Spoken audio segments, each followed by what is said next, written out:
Welcome to the Nissan pregame rush. Nissan, premier partner of the Heisman Trophy.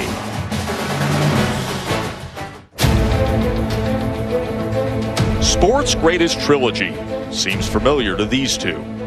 Ali was bold and brash, fast and fun, just the way Dabo likes it. A player's coach with a certain flair. Frazier was the establishment. Old school, purposeful power, a timeless left hook. Like running the ball in Saban-esque defense. Smokin' Joe won the first go-round with a late power punch, kind of like how Mighty Bama won their first taming of the Tigers. Ali came back with fabulous flurries in the second meeting. Muhammad Ali!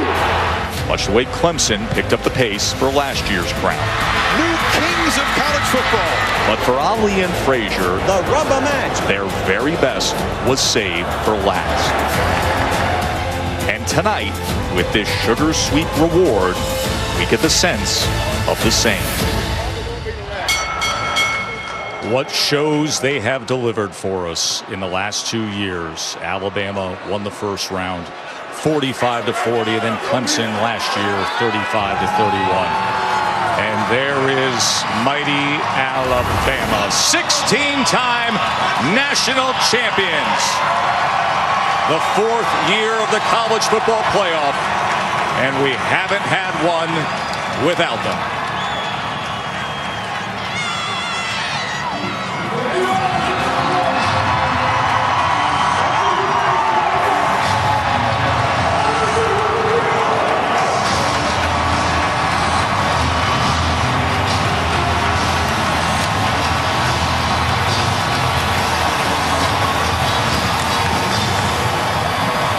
Moment like this, there's just something about the presence of this ultimate power program that can't be denied.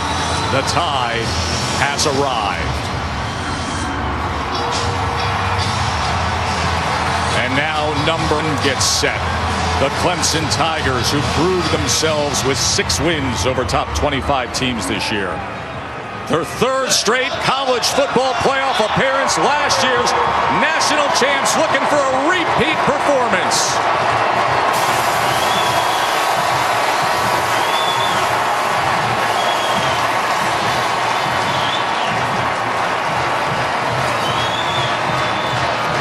They've been all smiles this week in New Orleans, but as Coach Sweeney has often said, now the time is near, they're all in, as this has been the Nissan pregame rush. The stats tell us so. You look at those freak athletes out there, and you see all the size and strength and power, and you see it screams it, 2 of the best defenses in the country, Tom. And they're built the same way, and that means it starts up front with the defensive lines. Alabama, for all their great teams, it's always started with a defensive line. They recruit powerful guys, and they reload at that position. And the way they play up front, they want to control the line of scrimmage. They're great technicians, and they use their hands extremely well to tie up blocks and free up tacklers at the second level. They're powerful guys that are hard to move off the line of scrimmage. If you want to try to run the football against Alabama, good luck. And the bell cow of that defensive front is Deron Payne. He's the next great one and the next high NFL draft pick on that defensive front. He holds down the middle there. They lead the way nationally when it comes to those statistical superlatives. Best scoring defense in the country, only giving up 11.5 points per game. As for Clemson, they have what many feel is the best unit group in the country, and that's the front four. Yeah, and they're a little bit different. Where Alabama likes to control the line of scrimmage, Clemson wants to change the line of scrimmage. They are very explosive, all 4 of them off the ball. Cleveland Farrell, outstanding season, leads the team in sacks and tackles for loss. On the inside, Christian Wilkins, he is very disruptive, very instinctive. The biggest and most powerful is the youngster, Dexter Lawrence. He's battled a foot injury, but when he's healthy, a very disruptive force. And then Austin Bryant, a pure pass rusher on the outside. This is a defensive front that gets off the ball quick, and their lateral quickness is outstanding. They are a big-time group. They lead the nation in sacks. Pac-12 referee Lan Clark is in charge tonight, and it is time for the coin toss.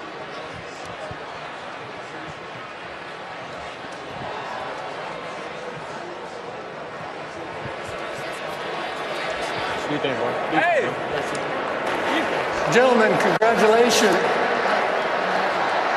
congratulations on your selection to the college football playoff semifinal, All-State Sugar Bowl. Helping me with the coin toss is Matt Winters. He is the president of the All-Star Corporation and CEO of All-State Insurance Company. We're going to flip this coin, heads and tails. Captain, what is your call? Pardon me, Captain, what is your call? Tails. Tails, the call is tails. And it is tails, you won the toss. Alabama has won the toss and elected to defer. You're going to receive. Which way would you like to kick? I'd like to kick that way. Just as you are? Clemson's choice this half, they will receive. Good luck, gentlemen. Our sideline reporters tonight have spent endless hours with both teams this season. Holly Rowe and Laura Rutledge are with us. Let's start with Laura for tonight's AT&T Field Pass. Thank you, Joe. Coach, you've been a part of all 4 college football playoffs. Based on that experience, what do you expect from this team tonight? Well, I think you got to keep all this stuff simple. You know, you got to be who you are, do what you do, be relentless in how you do it, whether it's how physical you play, how much toughness you play with, how much discipline you have to execute and do your job, and how you can do it for 60 minutes. So I'm just trying to keep it simple for our guys so that we can do that. Thank you so much, Coach. Thank you. Now over to Holly Rowe with Dabo Sweeney. Well, Coach, your players told me that all season and leading up to this game, you haven't been talking about being the defending national champs. You are the attacking national champs. How will we see that mindset tonight? That's the mindset. You know, it's in every area. It's everything you do, whether you're blocking, tackling, going up for a ball, running the ball. It's in everything. It's a different mindset. That's been our approach all year. We're just going to continue to be who we are. Thanks, Coach. Got it. Dabo had his team in the same hotel here in New Orleans, practiced on the same field that his college coach, Gene Stallings, put him on 25 years ago. It'll be interesting to see if Dabo wants to stick with who they have been this year, which is more of a running team than a passing team. Last year in this game, Deshaun Watson threw it 56 times. Kelly Bryant has been more of a force running the football. Will they run the football more successfully against this Alabama defense tonight? So Alabama defers after winning the coin toss. Clemson will receive. Tavian Feaster, and you see in the background there, Travis Etienne back to return for the Tigers. J.K. Scott will get us started, the 6'6" senior from Denver, Colorado.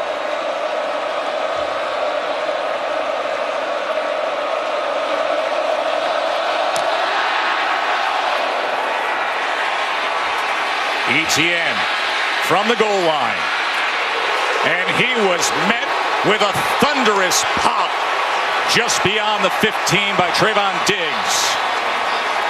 So there's the man who follows the man, Kelly Bryant. Todd, tell us a little bit about him. Yeah, caught up with him, wanted to find out some of his favorite things coming into the ball game. His favorite meal is one that we all love, country fried steak, mashed potatoes and gravy. Favorite music, Lil Durk and Lil Boosie, who is a Louisiana native. And his pregame ritual, he likes to watch highlights of Cam Newton on the bus ride to the stadium. Tries to emulate a little bit of Cam in his game. And he's got that physicality and that size. A year removed from the great Deshaun Watson, here is Bryant.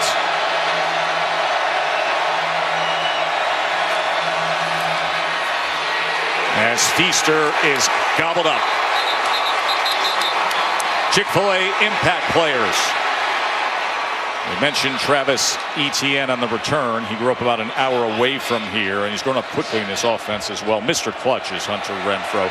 Guy in the middle is Deron Payne. He's the big man, and the safety Minka Fitzpatrick has taken home so many honors. Little odd having Renfrow as the outside receiver. Here is Ray McLeod coming out of the backfield, and he goes ahead for a gain of just 2 as Thompson made the tackle. Yeah, nice play by Deontay Thompson, who is starting in the place of the injured Hootie Jones. So this is his first start at the safety position, and a nice way to get him involved in the game early with a nice open field tackle. 3rd down and 7. You always have to be concerned with Kelly Bryant scrambling on 3rd down. You have to rush him with discipline. Into traffic and incomplete as he was looking for Hunter Renfrow. Hunter Renfrow is the go-to guy on third down. Alabama knows it, and Rashaan Evans had double coverage. Watch Evans turn and run from the inside, and then the cornerback, Everett, is there to squeeze it. They knew where the ball was going to go, and they were ready on that first third down play. Diggs, who made the big hit on special teams, now could give Bama some good field position here. Will Spires on to punt. And it's a clunker. Joe, and with a fair catch just beyond midfield. With the kind of defenses in this game, field position is going to be huge. Now there's Jalen Hurts, already his 27th start over the last 2 years. What about his favorites, Mr. Blackledge? Well, a little bit different, particularly when you talk about the meal. He likes crawfish, which is a big deal down here in Louisiana. Fried chicken and pig's feet.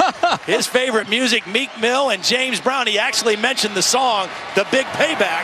And his pregame ritual likes to Snapchat pictures of his suit that he wears on game day to some of his boys. Now let's see if he is styling against this extremely talented front of Clemson.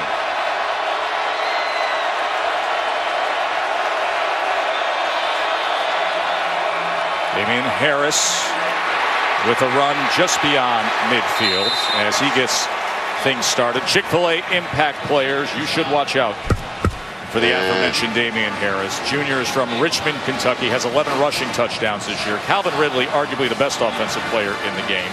Clemson has a loaded front seven with Cleveland Farrell off the edge and the tackling machine, Dorian O'Daniel. First down efficiency is going to be huge for Alabama tonight. A perfect start for them after the short punt.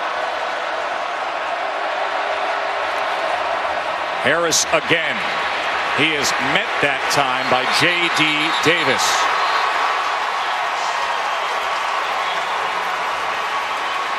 In Alabama's last game in the Iron Bowl when they lost to Auburn, Damian Harris only carried it 6 times. So he is 1/3 of the way there on the first 2 plays of this ball game. First-year offensive coordinator Brian Dable came over from the Super Bowl winning New England Patriots. Third down in this kind of distance. Look for a quarterback run by Jalen Hurts here.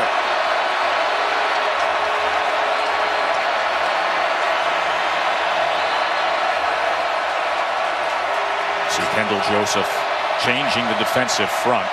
They like to try to check Brent Venables when the offense checks. It's a pass incomplete off the hands of Cam Sims. Now that ball's a little bit low, but a catchable pass.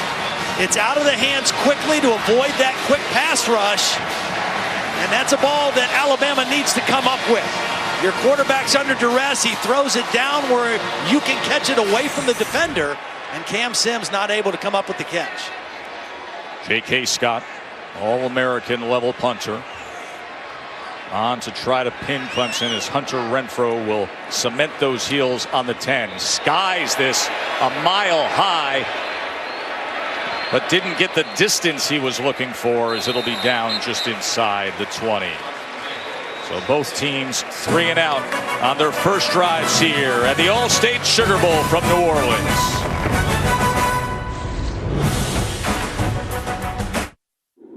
The All-State Sugar Bowl, brought to you by Allstate, official protector of college football fans. The all-new 2018 Lincoln Navigator and Chick-fil-A. Party season is Chick-fil-A catering season.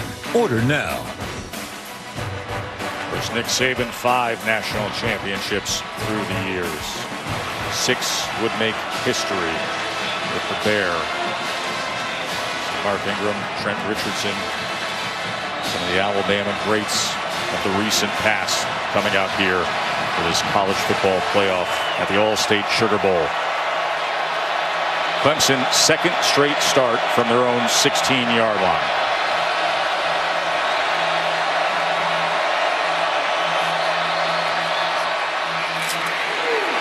Just about 3 yards that time for Etienne. Alabama's defense has been dealing with injuries all year. These are all the Tide defenders who have missed games this season. Now, Lewis and Miller, you see them, they're back now. but were big losses from week 1 onward. 3 out tonight. When you added up 36 of the 43 starts missed on defense were from the linebackers, Todd. Yeah, and that just really hurt him down the stretch, particularly. Kelly Bryant's just trying to fight his way back to the line of scrimmage. Right now, we talked about that defensive front for Alabama, that they want to try to control the line of scrimmage. They are doing that so far in the early going of this game. Second, third down play for Clemson, and both of them have been longer yardage situations. Plays right into Alabama's defense's hands. Jeremy Pruitt, defensive coordinator, on his way after the playoffs to be the head coach at Tennessee. Here's 3rd down and 7.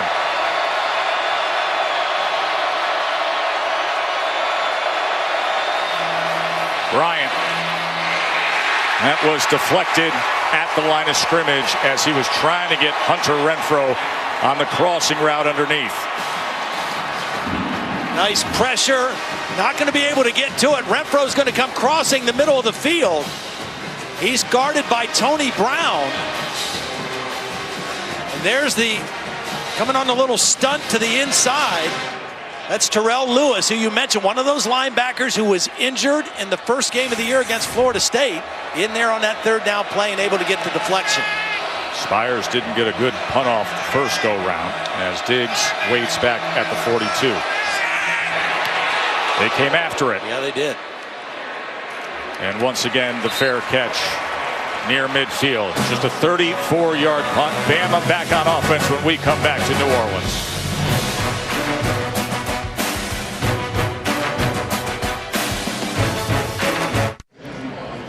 18th all-time meeting between Bama and Clemson, but it is these last 3 has gotten the attention of the country. Scoreless here in the first quarter. Field position, you would think, Todd, that Bama has to take advantage and come away with something when Clemson's had it twice at the 16. Yeah. Bama's starting near midfield again. Well, you do, because in a game like this with 2 defenses of this caliber, field position is huge, and now your defense and your special teams have given it to you.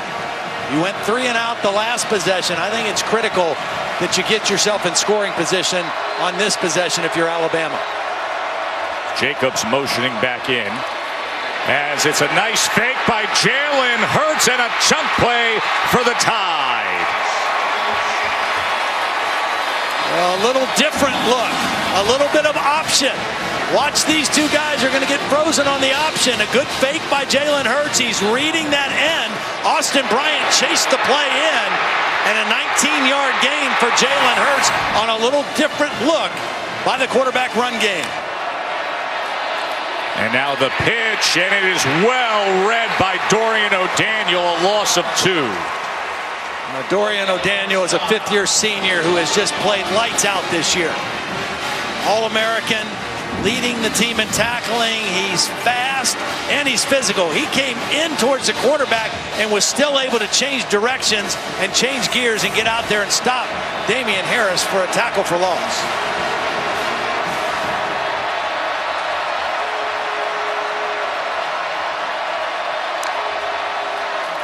Pressure off the edge. They pick it up over the middle. That is complete to Henry Ruggs. Dynamic-looking true freshman. He goes for 10 yards. Starts with protection. Nice job up front. Damian Harris also involved in the protection.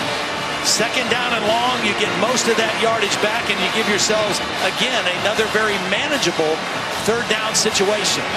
I'm not so sure this isn't 2-down territory if you're Nick Saban right here. Papanastis, your place kicker. Not a very good long field goal kicker. I think it's 2 downs here for Alabama's offense. 32, Harris straight up the middle, spins his way inside the 20.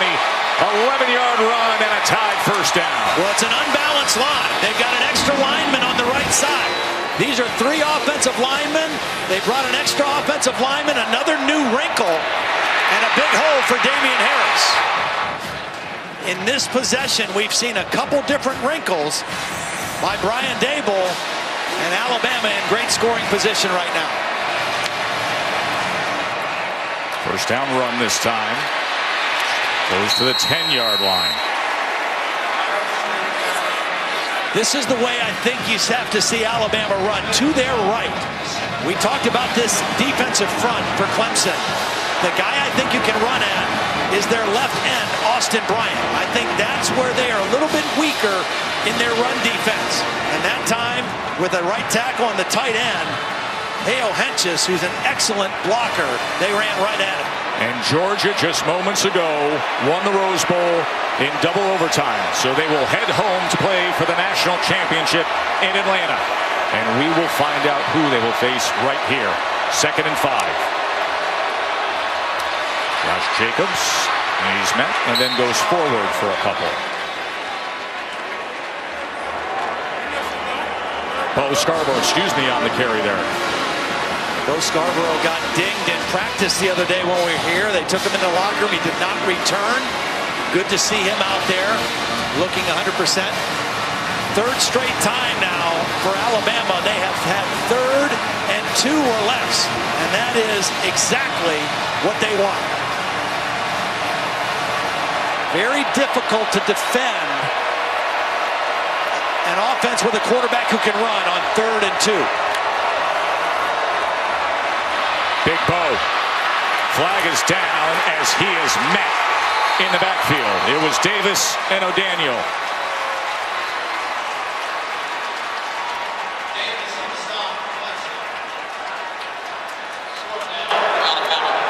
Offside. Defense number 7 lined up in the neutral zone. Half the distance to the goal. 3rd down. Boy, what a break for Alabama. Bo Scarborough tried to bounce that outside. Very difficult to do against the speed of this defense, but Austin Bryant on the side away. Results in a 1st down. On the side away from the play, was lined up off sides, and that gives Alabama a 1st and goal situation. Here he is right here. Head is over the ball, over the neutral zone. The ball's being snapped right there, and that was an easy call. We talked about how important it would be for Alabama to get points on this drive. Right now, they're 1st and goal. He pulls it. Hurts. Flag is down again as he throws it away.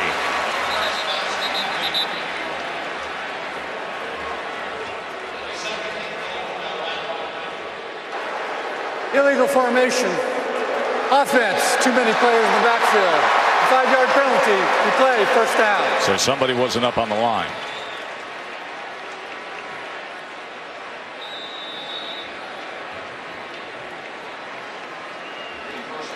They had a little different motion on that play. Had a couple guys.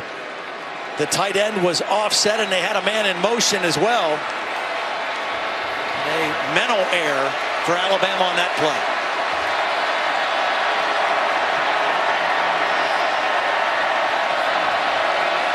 You got to figure Calvin Ridley's got to be involved here soon. Once again penetrating into the backfield as Scarborough was met. That front group is getting after him. Kendall Joseph surging in, J.D. Davis, and it's a loss of 6. Well, Kendall Joseph is the guy who made the play. He timed his blitz perfectly, and he forced Scarborough to try to bounce that thing to the outside. And Cleveland Farrell, we talked about this defensive front. Their lateral quickness is something that really separates them. Very difficult to bounce plays outside against this defense.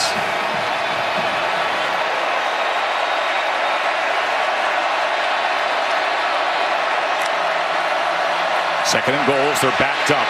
Hurts extends. Now tucks inside the 10 and is forced out and chased down. Davon Wallace giving pursuit of Jalen Hurts.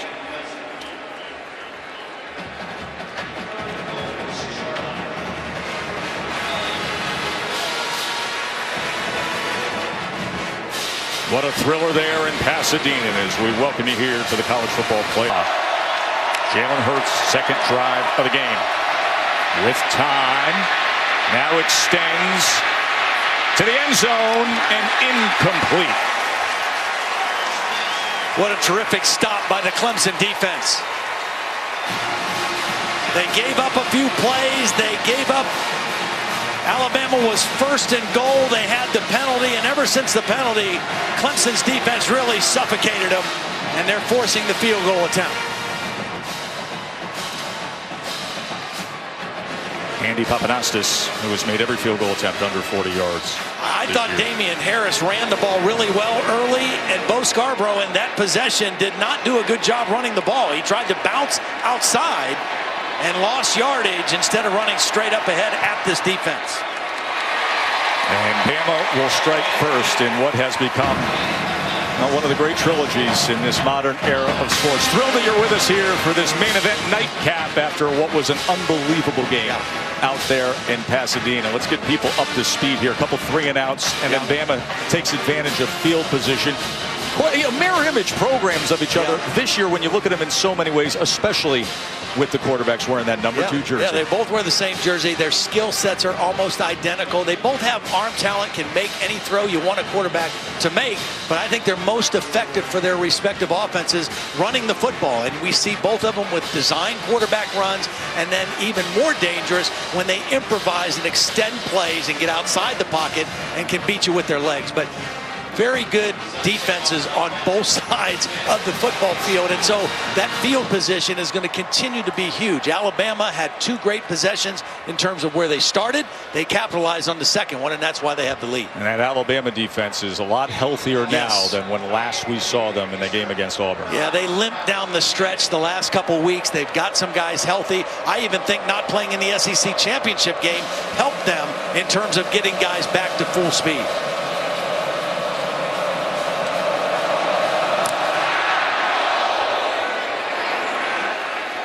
Here's Travis Etienne, speedy freshman, as he's out across the 20-yard line. So Clemson had to replace 77% of their offense from last year. Of course, Deshaun Watson, 50 total touchdowns last year. Kelly Bryant, 24 this year. Wayne Gallman carried the load for last year's championship team. Running back by committee this year with Travis Etienne. You just saw him on the return, 400 fewer yards. And at receiver, Mike Williams had 98 catches, 11 touchdowns. Hunter Renfrow this year, 55 catches and 3 touchdowns. And their personality offensively is different than when that guy was running the show, Deshaun Watson. They were a much more pass-heavy team the last 2 years than they are this year. Much more dependent on the running game with Kelly Bryant at quarterback. As Bryant is taken down. That was Anthony Jennings coming in with a tackle for loss. Well, Anthony Jennings does a nice job right here of getting right down the line of scrimmage. He takes a good angle. He sees the quarterback keep and wraps him up behind the line of scrimmage. Alabama's defense is locked in to the Clemson running game so far in the ball game. 2nd and 13. Inside screen for Ray McCloud, who is met by big Raekwon Davis.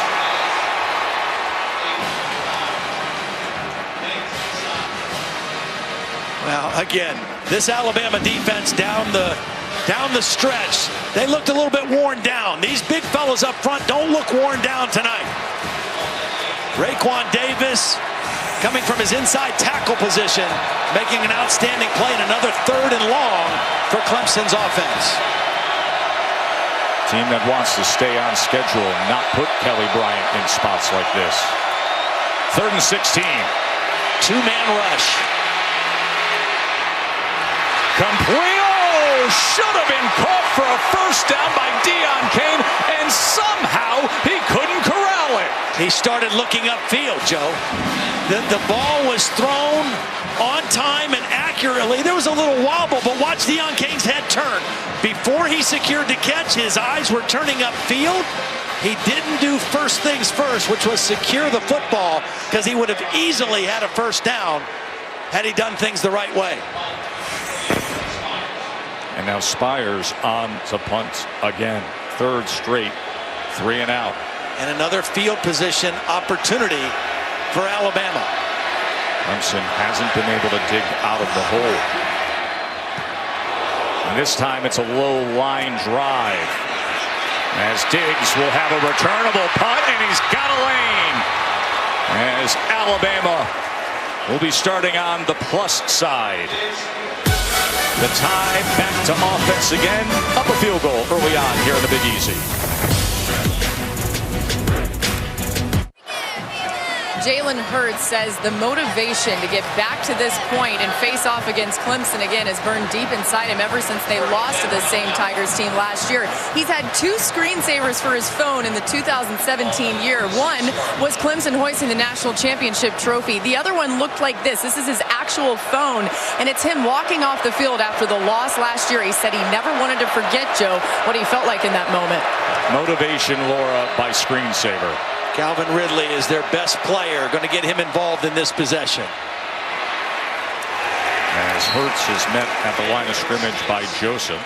He had 9 tackles last year against Alabama, did Kendall Joseph. Those negative yardage plays on first down are huge for a defense like this. Staying on schedule for both of these offenses is so important. And what that means is you want to gain at least 4 yards on a first down play.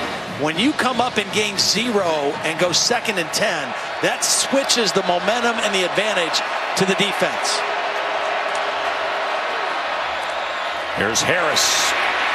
And a good run. That'll get them back on schedule for a 3rd and short. See, I think you need to run inside against Clemson. I think they're hard to run outside on because of their speed, and Damian Harris runs a little bit better in between the tackles. They go with tempo, and they move the chains with Harris. Tempo is something that gave Clemson problems this year, particularly in their loss to Syracuse. They look over to the sidelines a lot. They want to get the right call. Brent Venables sometimes waits, and that's why quick counts can hurt him. Harris getting steady work, but met that time, as that was a great job on the inside that time. Again, it was Kendall Joseph getting involved. J.D. Davis is starting at inside linebacker. We thought Trey Lamar might be healthy enough to start. He had a stinger injury, missed a couple games down the stretch, did not play in the ACC championship game. J.D. Davis getting the start. I think Lamar will play, but he's not starting the ball game. He's a little bigger, more physical inside linebacker for this Tiger defense. 5th start of the year for Davis at Packer. As Scarborough motions out. Empty look here for Hurts. As settling in and getting it is Irv Smith. Let's go down to the field to Holly Rowe. Well, Todd, I actually asked Brent Venables that question before the game, why Trey Lamar wouldn't start when he returned. He started 8 games this season, 52 tackles, and has been one of their mainstays. But J.D. Davis has started their last 4 games, is playing really good football, and with 48 tackles, they just felt he deserved to start. Trey Lamar is completely healthy. That arm injury or stinger injury is not an issue. We should see him tonight. Yeah, I think we'll see him, especially if Alabama continues to run with some success inside. 3rd and 4. As Hurts repositions Big Scarborough. Play clock down to 2. Dorian O'Daniel trying to come off the edge. They pick him up. Hurts with plenty of time. Big Bo dances ahead inside the 20 and inside the 15 for a tied 1st down. Well, this is excellent protection. You got 5 guys blocking on 4, and here comes tempo from Alabama. Scarborough was the outlet receiver, and Hurts found him. Scarborough out of that slant formation, trying to get ahead for a yard. Davis again with a tackle.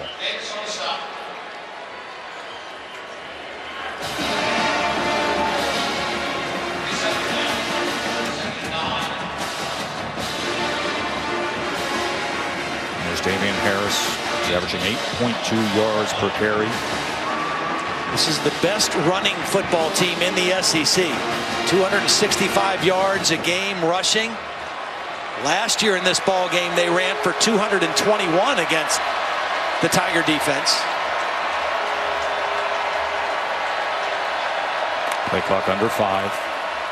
Hurts, calm, collected, looking things over. Farrell to the end zone. Touchdown, Calvin Ridley. Farrell was closing. Hurts wasn't bothered, and Ridley scores it. Just tremendous composure by Jalen Hurts. Watch him as he scrambles. Typically, he is going to tuck this ball and run. He starts that way, and at the last minute, he sees Ridley uncover, and he reloads and throws the football. I think that surprised the Clemson defense, because typically Jalen Hurts, when he sees grass in front of him, he's going to tuck that thing and run. Tremendous composure by Jalen Hurts. And you know, in 2 college football playoff championship games against Clemson, the great Calvin Ridley only totaled 50 yards in those 2 games. So he breaks through our first touchdown of the night. Hurts to Ridley, tied up early.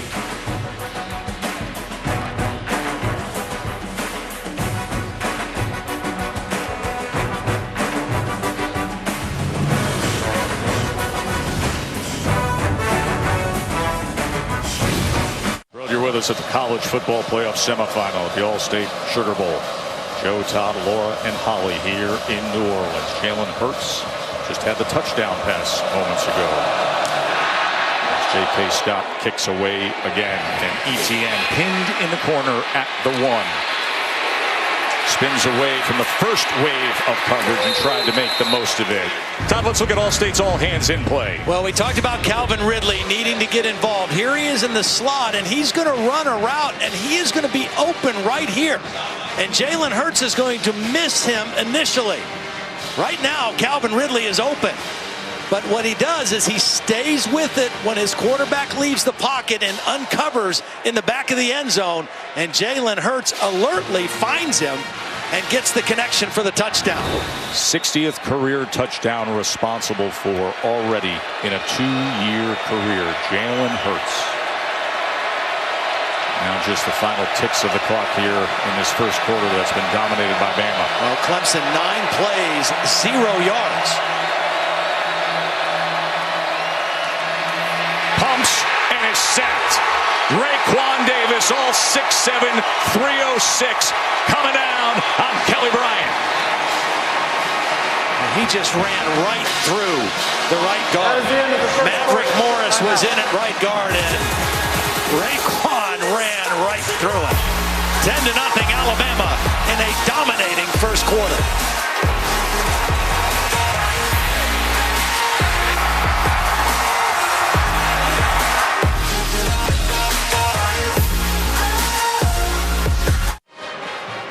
Incredible stamp that Raekwon Davis just put at the end of that first quarter. Yeah, and you know, I was at practice the other day, and I just happened to be on the sideline, and there was a little thing going on where Minkah Fitzpatrick, the leader of the defense, was getting on Raekwon Davis. Raekwon was talking some smack, and he said, why don't you stop talking and just make plays? You talk more than anybody on our team, just make plays. Well, he made a play there to end the first quarter, and Alabama's defense has been suffocating so far early in this ball game. Start of the second quarter. Clemson trying to get out of this hole. Kelly Bryant straight ahead, lowering his shoulders. And Davis with the tackle after a 4-yard gain from Bryant. Here's the dilemma for Clemson right now, Joe. If this was last year and that guy was still playing quarterback, Clemson would say, you know what, we have to wait to try to run the football. We need to put it in the hands of our quarterback and start pitching it all over the place. But that's not how they've played offense this year. They have relied on 4 returning starters on the offensive line and running the football and not putting it all on the hands of their first-year quarterback. 3rd and 13, pressured again. Bryant is going to tuck, try to get to the edge, and he does so for a first down. Just made the most of it, did Kelly Bryant. Well, credit the freshman back, Travis Etienne, with the block. He's out as a wide receiver. Watch number 9 come back in the screen and get a block on the safety, Ronnie Harris, right there. And that enabled Kelly Bryant to get the first down.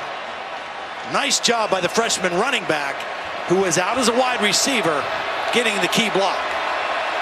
14 minutes ticking down before half. That was their first down of the game as Choice went ahead for 2. It was another 3rd down and long. Alabama had him right where they wanted to have Kelly Bryant, but he made the kind of plays he's been making all year, running the football. 19-yard run on that 3rd and 13. Got to find a way to get Hunter Renfrow involved again. Here he is in the slot. He's a playmaker. He's been a real dagger in the side of this Alabama defense. 2nd and 8. The slant was thrown behind Hunter Renfrow. It'll be 3rd and long again. Holly. Guys, a big development right now. The freshman sensation running back Travis Etienne took a major blow 2 plays before. He got up and he was running around, staggering, couldn't gain his balance, couldn't run in a straight line. They've pulled him out of the game, and he is now being examined by Danny Poole, the athletic trainer. Keep you updated on if he's got a head injury. That is a costly one, as he has been the breakout star as the season has gone on. He scores a touchdown every 7.9 carries, #1 percentage in the nation. So they are without Etienne. 3rd and 8. Bryant, complete. Deion Kane gets free. Just when Bama was closing on both ends, a 19-yard catch for another first down. Boy, and credit Kelly Bryant for staying into there under duress.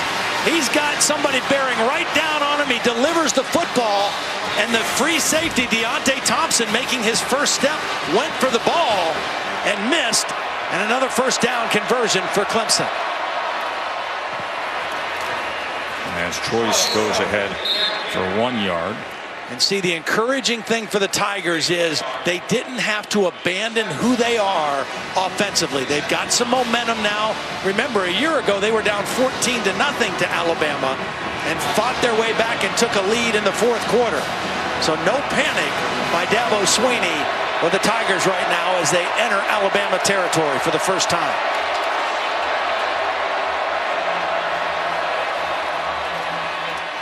Complete again to Kane. Well, Taco Bell has brought the best of the regular season to the college football playoff by creating the Live Moss student section. Hey, they're picking up the tab for 500 student tickets from each school right here at the All-State Sugar Bowl and the national championship game, giving the biggest games back to the biggest fans. How would you like to be one of those students? Grab yourself a ticket to this main event on New Year's Day. For the first time, Clemson finds themselves with a 3rd down and short yardage here. A lot of options for their offense. 3rd and 1. McLeod motions back.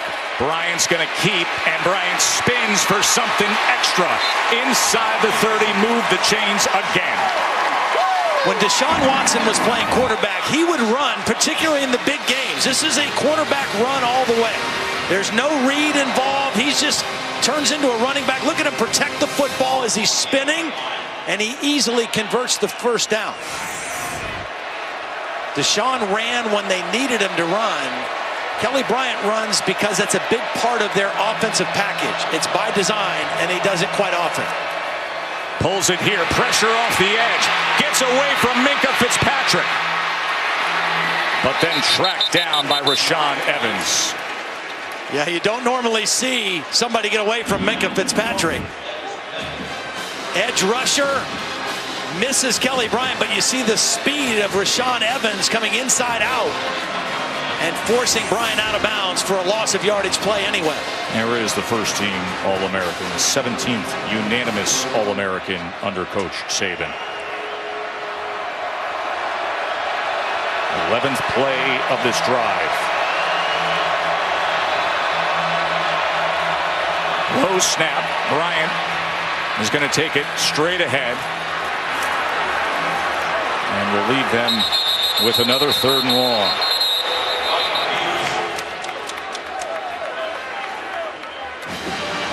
Pretty good job by the Clemson offensive lineman that time staying on blocks. It wasn't a big gain, but at least gives them a shot here at 3rd down and 9. Really struggled with the downfield passing earlier this season, but the last 3 games he's 64% on passes over 15 yards. A 3rd down and 9. See if he goes downfield here. A-gap pressure straight up the gut. Downfield he goes, looking for the freshman. Incomplete. T. Higgins was the intended target. Tony Brown had coverage. Well, because of the pressure by Deontay Thompson, who came on the safety blitz, Kelly Bryant wasn't able to step into this throw. It was a little bit underthrown, and that enabled Tony Brown a chance to make a play on the ball. If Kelly Bryant gets more on this football and Higgins can separate to the back of the end zone, it's probably a touchdown. So it'll be a long field goal attempt for Alex Spence, a 44-yard attempt. He just kicked a career-long 46-yarder in the ACC championship game.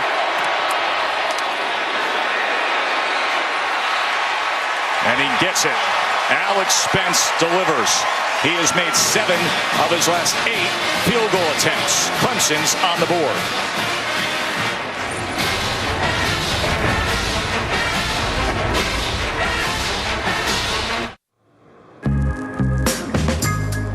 As a young boy, he dreamt of playing for the Tide like all boys growing up in Pelham, Alabama.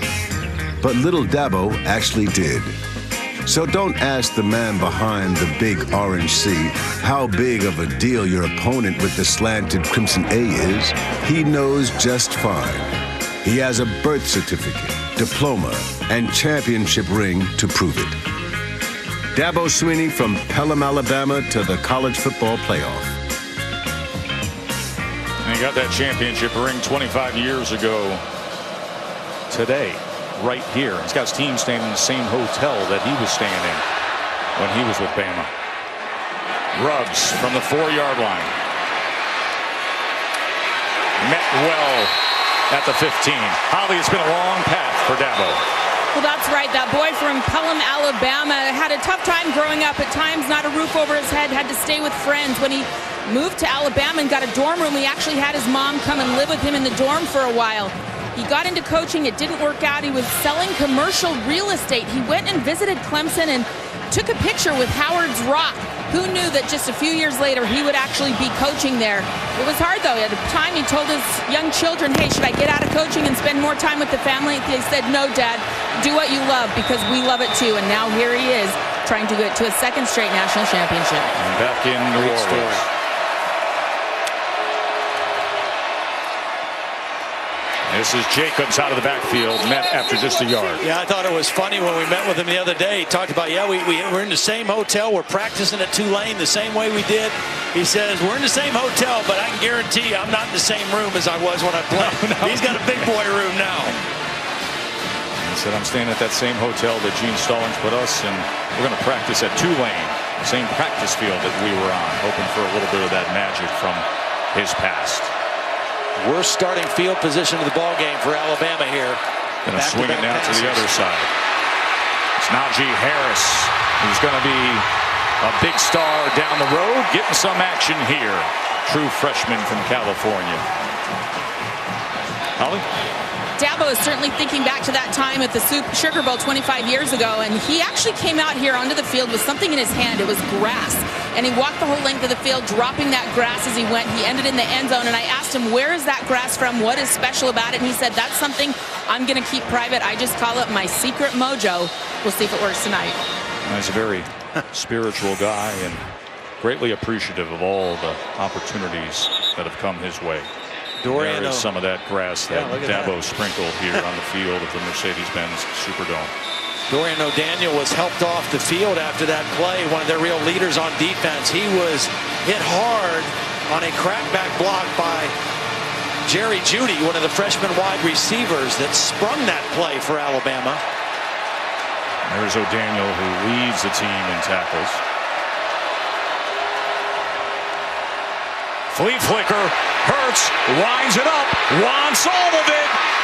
Ridley couldn't come down with it. It was underthrown, Joe. If he throws this thing deeper, Ridley scores.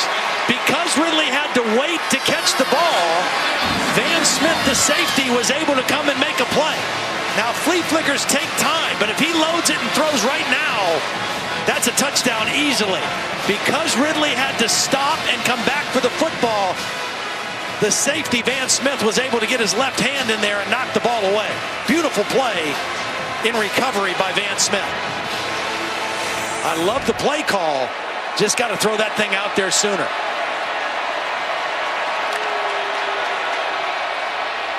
There's Damian Harris.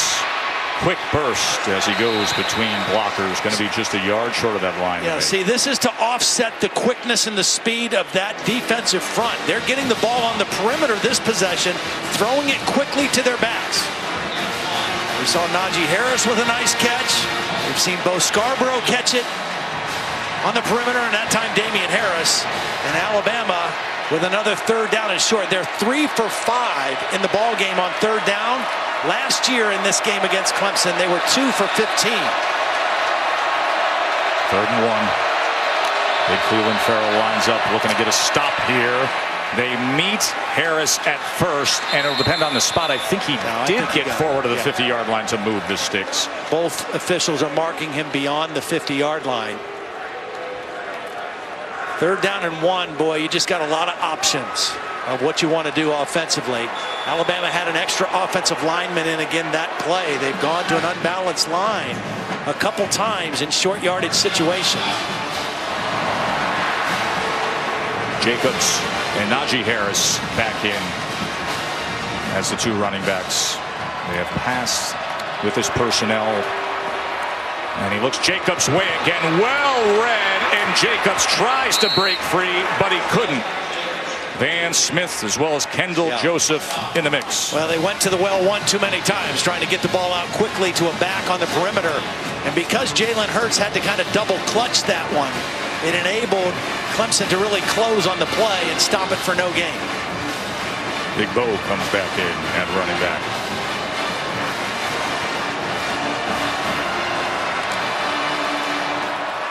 And he will get the carry on 2nd down. With all that weight coming behind him, gets it to the 45. The 3rd down was such a problem for Alabama last year. They ran the ball well for 221 yards, but 2 for 15. They couldn't stay on the field, and the net result of that 2 for 15, they only ran 66 plays in the game. Clemson, on the other hand, ran 99, and that wore down the Alabama defense late in the ball game. 3rd and 6. Hurts with Farrell coming after him, and that'll be well short as he was just looking for an option, and Scarborough was left as it. And Cleveland Farrell was left unblocked. You want to block the most dangerous and turn loose the outside. Unfortunately for Jalen Hurts, that was Cleveland Farrell, who leads this Tiger defense in sacks and tackles for loss. And Jalen Hurts did whatever he could just to get rid of the football. A.K. Scott comes on the punt.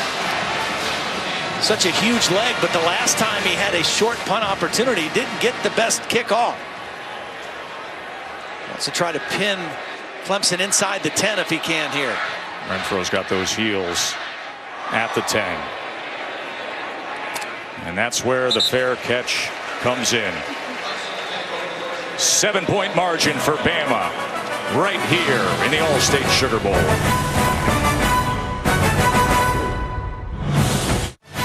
The All-State Sugar Bowl, brought to you by Allstate, official protector of college football fans. AT&T. Taco Bell, where you can experience the power of the dollar. And the Capital One Venture Card. Earn unlimited double miles on every purchase every day. Aerial coverage is provided by Goodyear. When Mother Nature blitzes, you'll need the very best traction on and off the field. You'll need weather ready. Goodyear, more driven. Bama and Clemson have met up in Arizona, in Tampa, and now here at the Mercedes-Benz Superdome in New Orleans. You know, we talk about field position in a game like this with 2 defenses like this. For Clemson, this is their 5th offensive possession, and 4 of them have started inside their own 20. Kelly Bryant. Complete downfield as he's able to get it to Amari Rodgers. They're very high on his future. Yeah, Amari Rodgers and T. Higgins are both from the state of Tennessee. Amari Rodgers is actually the son of T. Martin, national championship quarterback for the Volunteers, now the offensive coordinator of USC Trojans. Here's Feaster being ahead to the 30. Laura. Joe, Alabama was a little worried about Mack Wilson coming in and being responsible for so many calls after not having a lot of playing time this year. Jeremy Pruitt telling him he's got to be louder with those calls out there, trying to give the defense some clues of what they might be situationally in the huddle so they have a heads up. He came back from injury for the Auburn game, but hasn't been necessarily at 100% for practices and drills, but he is the communicator, as you mentioned, Laura. 2nd and 6, looking for the screen here. Well read by the Bama defense as Feaster struggles. Well, the reason that's so important, as we see Minkah Fitzpatrick, the leader of this defense, make a play, is this defense relies on communication, and Sean Dion Hamilton was that guy. Then when he got hurt, the freshman Dylan Moses, who took his place, assumed that role. And now they're down to their third signal caller in Mac Wilson. It's a lot of responsibility for any player. 3rd down and 6.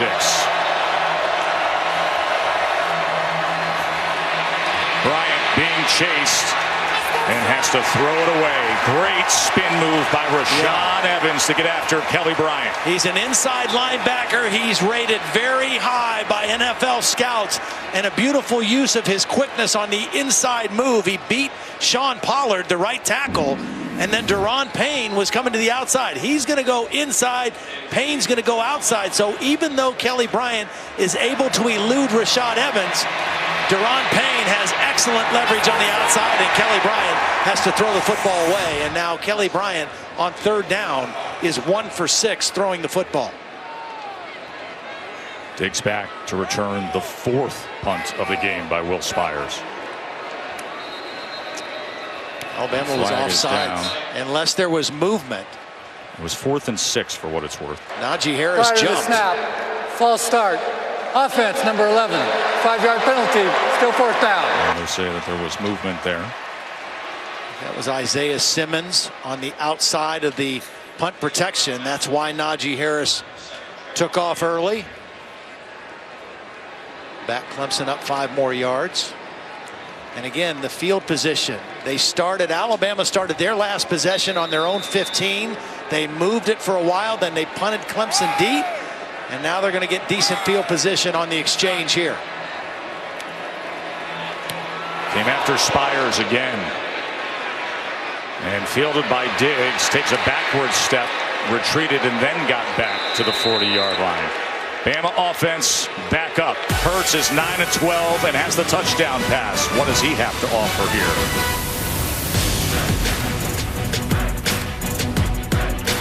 Well, Laura gave us the report about Jalen Hurts with his screensaver. Not happy with how he played last year in this ballgame.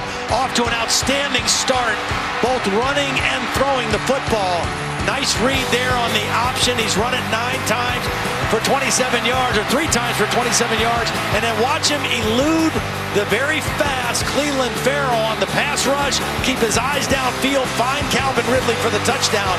Throwing the football 9 of 12 for 78 yards. An outstanding start in the first half for the sophomore Jalen Hurts. As he gives way to Harris. And one nice move to get the yardage there. Kendall Jacobs with tackle. You know, Jalen Hurts was not feeling well earlier this week. In fact, he missed 2 practices when they arrived here in New Orleans. So much was made about Baker Mayfield in Oklahoma, out there in Pasadena. And nobody knew about Jalen. Nobody knew that Jalen Hurts was actually the guy missing a couple of practices. But that guy, Tua Tagovailoa, outstanding freshman from Hawaii, filled in. He was great in practice earlier this week. He is an excellent passer, but hey, Hurts looks mighty good right now. Laser focused right now. Harris taken down. And the flag is down on the far side there. Talked about first down efficiency, how important that would be for Alabama as we await this penalty call. Alabama's running the ball on first down very well. Defense number 45. 5-yard penalty. 2nd down. There's Chris Register. Brent Venables, outstanding defensive coordinator for the Tigers. Well, a couple mental mistakes by this Clemson defense. Giving Alabama the football on their side of the 50 now. This is the 20th play that Alabama has run in Clemson territory in the first half. Harris off right tackle as he was chopped down by Van Smith.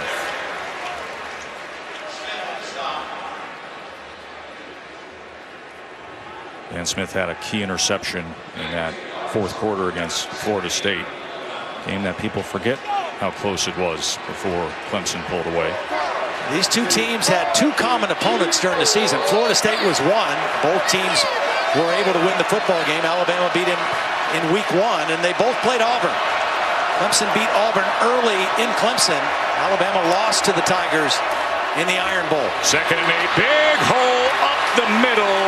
And another first down by way of Damian Harris, 11-yard run. Boy, watch the right guard, Lester Cotton. Watch him block out. The tight end blocks in, and a huge hole for Damian Harris. Timeout. Lester Cotton with an outstanding block and a big hole for Damian Harris. 324-pounder who grew up right in Tuscaloosa. Local boy made good. I am just an icon living. Well, there it is, the College Football Playoff National Championship Trophy presented by Dr. Pepper. It is here in New Orleans, and Georgia knows that they're going to have a shot at it. Who will they get? Alabama or #1 Clemson? Bama up a touchdown with 2:20 to go before the half and 3 timeouts remaining.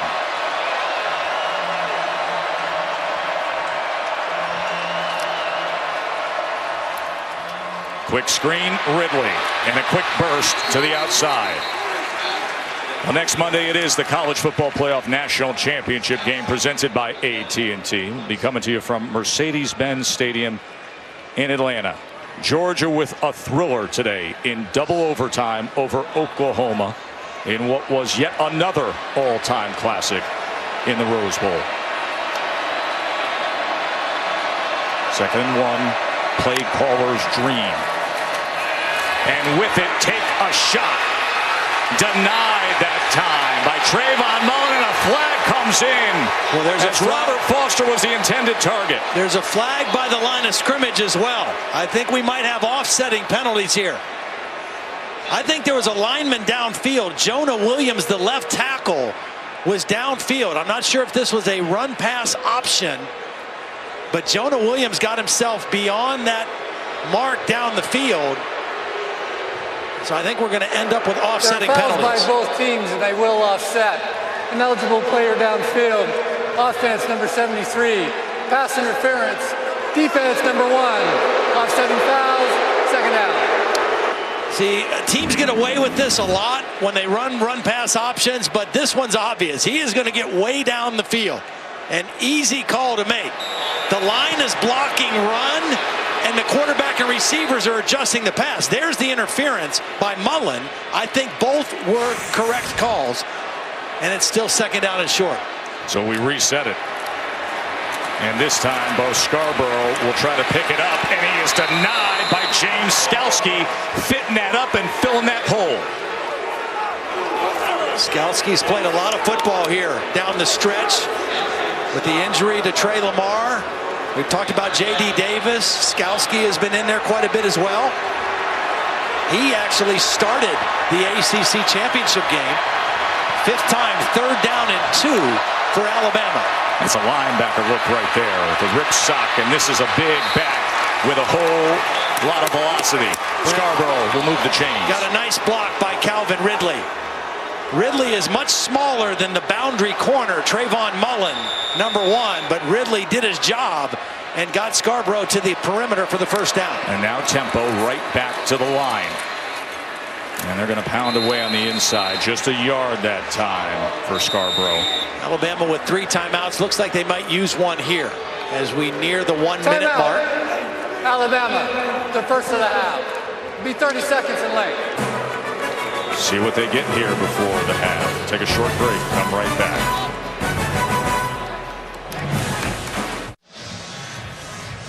Well, hopefully you found out today that the ESPN app is a fan's best friend. You can stream every ESPN and ABC college football game live or at home. Get access to the scores. You can download the ESPN app. Start streaming now. I mean, today was just awesome here in New Orleans around the hotel. With what happened with UCF and the LSU Notre Dame game, everybody had the app going, TVs in the restaurant going, and then that all-time Rose Bowl to lead to this. 2nd and 9. 1 minute and 4 seconds remaining before the half. Hurts has plenty of time and now is finally taken down. I mean, he was looking over everything before Austin Bryant got to him. And that's the worst thing that you can do if you're Jalen Hurts, because the clock keeps going. Not just that you lose yardage. That's one you just got to throw away. If it's not there quickly, you have to throw it away. Avoid the loss and keep the clock from running down on you as well. Now they're down by 35 seconds. Ridley was the intended receiver, and he was well covered. 3rd and 14. Hurts, here he comes again, does Bryant. Hurts trying to get to the corner, and he will duck out with 22 seconds remaining, a gain of 9. A nice stop by the Clemson defense on that 3rd down play. Back-to-back plays, 2nd and 3rd down. I think this was a critical possession for them because Alabama has had the momentum the entire first half, and they're going to get the ball, the Crimson Tide, to start the 3rd quarter. So I think it was very critical for Clemson to keep them out of the end zone and force this field goal try. Hurts shaving 9 yards off the attempt of Papanastis, who made from 24 earlier. This a 33-yard attempt.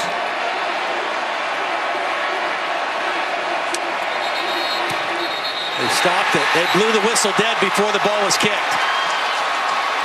That was all kinds of ugly as somebody got a hand up there. Prior to the snap, delay game, offense, 5-yard penalty, still 4th down. You wonder who's more nervous right now, Nick Saban on the sideline after seeing that kick, or Papanastis after knowing what just came off his foot. Again, a critical opportunity for more points right before halftime for Alabama. Well, the man who talks to the PGA Tour's Justin Thomas on prepping the mental side will gladly take that mulligan. Now a 38-yarder.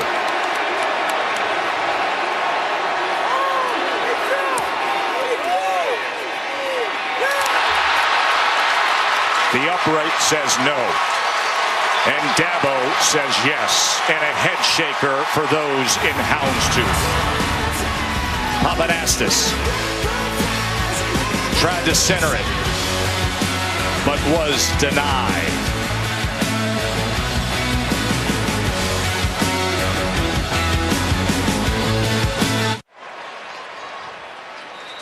And a knee is taken by Kelly Bryant. Clemson survived the first half. Completely agree. Remember, Bama is getting the ball in the second half. Alabama had 3 red zone possessions, 1 touchdown, 1 field goal, and 1 missed field goal. And a game that featured a field advantage for Alabama the whole first half is now done. AT&T Field Pass takes us down to Laura. All right, thanks, Joe. And, Coach, an opportunity for more points to end the half. How would you assess the way that your team ended this half? Well, I think we're controlling the ball, which is very good, but we got to finish drives in the red zone or put points on the board when we get an opportunity to. So, it's disappointing, but we just got to keep playing. It's a 60-minute game. Thanks, Coach. Thank you. To Holly with Dabo. Well, Coach Sweeney, starting field possession for Alabama, they have been at the midfield to start almost every one of their drives. How do you correct that? Well, we got to, first of all, do a better job on kickoff return. Really had a missed block, got pinned deep, and that cost us, put us in the hole a couple of possessions where they had the ball on about the 50. Really fortunate that it's 10-3 right now. Very, very fortunate. Put one good little drive together, but we're just not doing the little things good right now. I mean, we missed a call over here on a corner blitz. Would have had it dead to rights. I mean, just some stupid penalties. Lined up in the neutral zone twice. But, hey, we got to go. It's about as bad as we can play. It's a touchdown game, so we'll go in here and see if we can get corrected and come out here and play a little better second half. Always glass half full. Thank you, Coach. Honest was Dabo Sweeney, wasn't it? The trilogy. They've split the last 2. Now 7 points separates them. Quick break and then halftime from here at the All-State Sugar Bowl.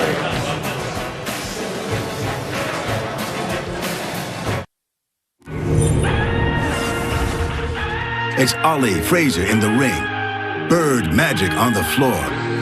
It's Clemson Bama on the field.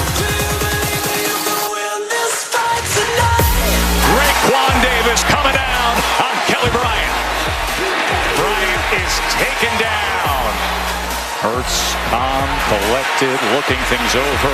Farrell to the end zone. Touchdown. Do you believe that you can win this fight tonight? The college football playoff semifinal at the All-State Sugar Bowl. And that Calvin Ridley touchdown is the difference on the scoreboard. At at the half here in New Orleans. Joe Tessitore and Todd Blackledge with you. What a day it has been. That all-time classic Rose Bowl. And now this, the other end of the spectrum where we got all defense here. And take a look right here when you see the Clemson stats at the average field position start, because that's critical when it comes to what we see here. Absolutely. With two defenses like this, field position is huge. The other big number in that first half, third downs. You see Alabama has a better percentage on third down, but it's all tied to staying on schedule and the yards needed. In that first half, Clemson's average yards needed on third down, 8.2. Alabama, 4.1. A lot easier to stay on schedule when you're coming up third down and short. Yeah, it's just not how Clemson is built, and now they could be putting themselves in a position here where if they can't step up defensively on this first drive, do they get to that spot where they're asking too much of Kelly Bryant? Bama will receive the ball. A real challenge now for the Clemson defense. They dodged a bullet at the end of the first half with a missed field goal. Here's Ruggs on the return. And he is stacked up just beyond the 20. Let's go down to the field to Holly. Well, guys, two critical injuries in that first half for the Clemson Tigers. Their freshman running back, Travis Etienne, took a head injury. They've evaluated him. He sat out most of that second quarter as they evaluated him in the tent. I saw him just run out onto the field with his helmet on, and he is likely to return to this game. But their other freshman superstar, T. Higgins, hurt his right leg going down for that touchdown catch that was just thrown a little bit short, and he has not returned to the game. I saw him being helped off at the half. And we'll get into this a little later, but that could be critical because part of the game plan they told us is to have 10 personnel out there and have the big-bodied wide receiver out in space. Those are both critical losses for the Clemson offense that they can't play. That was a missed exchange, and look at that! Just what Clemson needed to start this second half. Kendall Joseph fumble recovery. Recovered by the defense. I put this on Jalen Hurts. Kendall Joseph alertly falls on it, but this is Jalen Hurts hanging onto the ball too long. The mesh point is clean. Either give it or pull it. He hesitated, got caught in between, and the ball ended up on the turf. And Kendall Joseph, exactly what the Clemson Tigers needed right out of the locker room. Give your offense a short field. They worked against the long field the entire game, and Alabama, the team that led the nation in not turning it over, a critical mistake to start the third quarter. And now this thing is served up on a silver platter with field position. Everything we just talked about turns around in one play, but you still got to get by that front wall with Anthony Jennings. We've seen him do this in the first half. He reads it, he's locked in on the quarterback, and he takes a direct line. Here he is, his eyes are on Kelly Bryant. The end is going to pop outside, and his only responsibility is the quarterback, and he drops him for a loss of yardage. And here's that personnel grouping we were talking about, as they shift now back out of it into the slant formation. 2nd and 12, Feaster, and he is met. Minkah Fitzpatrick coming up. Well, this just shows you what kind of a player Minkah Fitzpatrick is. First of all, he's lined up over Hunter Renfrow. So he's responsible for Renfrow, but as soon as he reads the play, he is in perfect position to tackle Feaster behind the line of scrimmage. Back-to-back negative yardage plays for the Alabama defense after the sudden change. Overcoming third down, such an issue tonight for Kelly Bryant. You see just 1 for 6 in third down passing. Again, it's the yards needed on third down. That's what's been the real problem for the Tigers. 3rd and 15 here. Bryant pressured again, ridden down again. Terrell Lewis, who's back to full strength. Both outside guys came inside on stunts. Rashaan Evans coming from one side and Terrell Lewis coming from the other side. It was only a 4-man rush, but they collapsed the pocket perfectly on Kelly Bryant. And see how fired up Dabo Swinney is, as Dabo's son, Will be the holder here, the freshman, for the attempt from Alex Spence, who hit from 44 earlier, this from 42. Snap was high, Swinney got it down, and Spence puts it through. Good job by Dabo's son there on the hold, number 16. First son of a Clemson head coach to play for the Tigers since 1963. We're going to have to go up, get that thing down, and true and through was Spence. Well, Dabo got the three, but he's still upset that they didn't have a better offensive possession. They got points, but Alabama has to feel really good about what they were able to accomplish defensively after the turnover.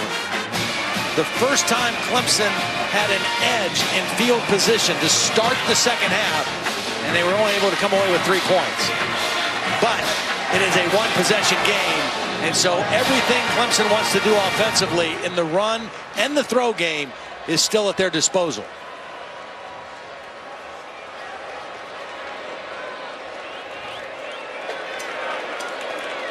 So 2 for 2 is Spence. It's a 4-point game.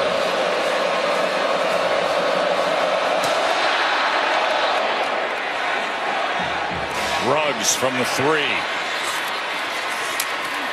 And he is popped, but kept his balance out to the 27.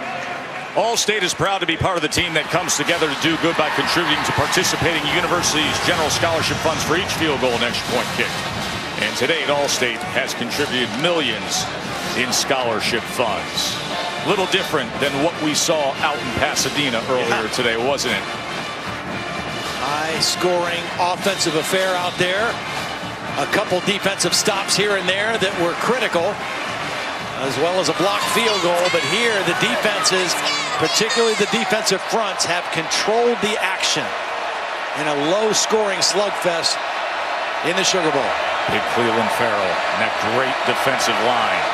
Facing off again, Hurts, and Scarborough's the back now. He pulls it. And just trying to get back to the line of scrimmage. Let's check in with Laura Rutledge. Joe, it was a fiery halftime for Alabama. Nick Saban telling his players, people did not think you could win this game. Remember that. The players angry at how close the score was, wanting to come out here with fire. Obviously, one mistake from Jalen Hurts, but they were ready to go when they came out of the locker room. Not often that Nick has been able to play the underdog card. Yeah. He's had 5 weeks to prepare for this, the third part of what has been just such a great trilogy in recent years. Yeah, this is the 4th year in a row Alabama's been in the college football playoffs, but the only time that they weren't ranked number 1 or number 2. Coming in ranked number 4. Saban has used that to his advantage in this prep time. Receiver stack release to the top. On 3rd and 7. Fakes one way, tries to set up the screen the other. And that never had a chance. Clemson defense does their job. I don't think he could see Bo Scarborough. Bo got kind of hung up with the right guard, Lester Cotton, and it threw the timing. Watch Bo Scarborough try to slip out, but he's behind Cotton. And Jalen Hurts couldn't find him until late, and that disrupted the timing of the play. Nice stop by the Clemson defense. Now J.K. Scott, who has the fewest punts returned of any punter in the country, on to kick away to the dangerous Ray McLeod. I want to avoid kicking the ball in the middle of the field against this guy. We saw him take one back 70-plus yards against North Carolina State. Turn that game around. It's a wobbly umbrella punt from J.K. And in the midst of traffic there, it bounces down to the 26. Well, Kelly Bryant's going to be back out there. Dabo was coaching him up with a little passion. Points right to him. Says, that's on you, young man. Time to step up for the junior quarterback.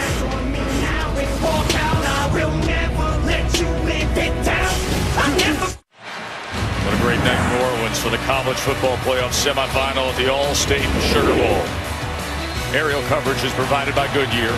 Committed to honoring Blimp-worthy athletes who demonstrate hard work on and off the field. Goodyear, official sponsor of the college football playoff. Among those Blimp-worthy athletes is the group on the Alabama defense. What a difference this is compared to the first matchups we've seen between these two. 68 total yards tonight for the Clemson offense. Only 3 plays of 10 yards or more. Bryant to the outside, back shoulder complete to Deion Kane. You know, they could have called a penalty on Deion Kane at the end of that play. They didn't. This was a beautiful throw and a nice job by Kane. Just getting separation from Levi Wallace and a perfect throw. How about the hat camera there? Yeah. The guy working the chain gang, putting down the clip, giving us that spot right there on Deion Kane. Going to take a shot downfield, looking for him again. Kane goes up. Not able to secure the ball. Unable to put it away through that process as Levi Wallace had coverage. Well, back-to-back plays. It was Kane on Wallace. Kane won the first play. The second one, Levi Wallace does a beautiful job of staying with it as the players were going to the ground and ripping it out. Travis Etienne left the game earlier, back in with Kelly Bryant in the backfield on 2nd down and 10. As they pitch to the speedy Etienne, trying to get to the outside, and he does. It'll be a more manageable 3rd down. Of course, when it comes to 3rd downs, Renfro has often been the target for Clemson, but tonight has been a different story. You know what he's done in the other 2 games against Alabama to be the hero, especially last year's championship, but tonight shutout. But he might be a factor on this play. The reason he's not been a factor on 3rd down tonight is because of the long yardage needed. But this kind of yardage is where he is at his best, using his quickness as a slot receiver. He's the number 2 receiver to the top. Bryant sprinting that way, has to extend the play. Now going against the grain and able to get the 1st down. 6'4", 220, and you can see how athletic he is. He was looking for Renfro. Renfro was covered like a blanket by Minkah Fitzpatrick. And Kelly Bryant does what he can do. He turns nothing into something, and a conversion on 3rd down, and a new set of downs for the Tigers. First down, Etienne, quick burst up the middle, and it looks like Clemson is starting to find the rhythm a bit, Tom. That was the best running 1st down play that Clemson has had in the ball game. Went right at this Alabama defense, and Etienne with a little bit of burst. And to your point, how critical it is for them to stay on schedule. They weren't able to do it in the first half. They're doing it right now. 2nd and 2. Bryant pressured, and it is a turnover. Big boy Deron Payne with the ball. How about it?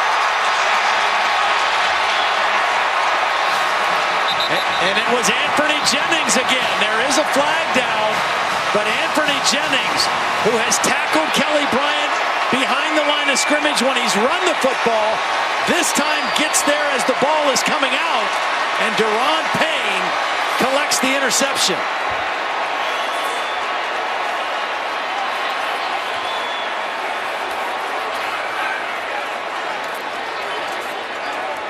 Deron Payne got stymied. Personal foul, horse collar tackle, fumbling team, number 73, a 15-yard penalty, 1st down, Alabama. How quickly this has turned. Momentum with Clemson. Watch Anthony Jennings get to the quarterback. Etienne is a freshman running back. He's late getting to the block. The ball is knocked up in the air, and Deron Payne is able to scoop it up. A freshman mistake on pass protection, and all this promise of a drive for Clemson goes the other way, and Alabama now back in Clemson territory. How many times do we hear coaches talk about the reason a guy isn't on the field as a youngster is because of the lack of pass protection? Costly there. Speedy, successful, as Harris gets the call, is Etienne. He's been dynamic as a game breaker, but that time unable to handle Anthony Jennings, and Payne got the interception. He just got caught up inside a couple too many steps, and he wasn't able to get back quick enough to pick up Jennings. He's trying to explain himself over there on the Clemson side of things. It is 2nd and 7. Harris motions out. Clemson's defense has been able to bail them out most of the game. Can they do it another time here? Hurts. He is taken down by Clelin Ferrell. Clelin Ferrell is an outstanding defensive end. Only player in college football with 2 games this year with at least 5 tackles for loss. The thing that makes this defensive front so good is they are all 4 capable of wrecking your offense. So you can't afford to double any of them because all of them are capable of making a huge play. That time it was Clelin Ferrell. They could use a huge play right now.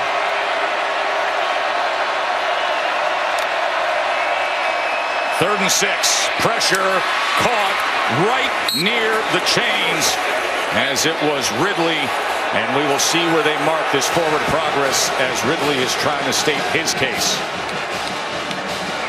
One of the things Brian Dable told us in our meeting with him yesterday is one of the things when they went back and self-scouted was that they missed some third down plays just coming up a little bit short. That time Ridley came back for the football, made the catch, but it's 4th and short, and Alabama is electing to go for it here. They're the best 4th down team in the country. They convert 81.3%. 4th and 1 for Bama. Harrison Hurts talking it over. Here's your 4th down. Up and over Superman and move the chains, Damian Harris. You know, Damian Harris barely got back and got set. He was stepping up to get the signal. He gets set. The play starts off to the right, and with his vision, he sees a little crease to get over the top for the first down and the 4th down conversion for Alabama. Here's where I think you go back to Ridley. Here he is here. Maybe play action and try to get Ridley for a big play.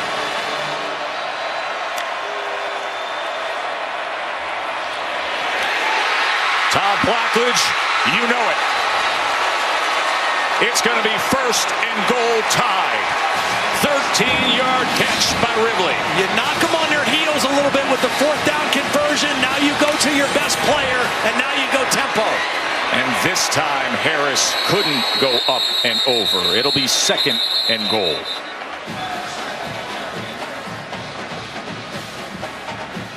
Big Bo, often used in recent years in this spot. See, I don't think Bo is the answer here. Even though he's big and physical, he doesn't start quick. He has to build up some speed, and this Clemson defense is getting some penetration at the line of scrimmage. I think this is Damian Harris or this is Jalen Hurts. And guess who has come into the game? The guy who just had the interception, 300-pound defensive tackle to Ron Payne. Yeah, this is their goal line set. They're going to throw it to him. Pass to him? Oh, my! Storybook it for the big man!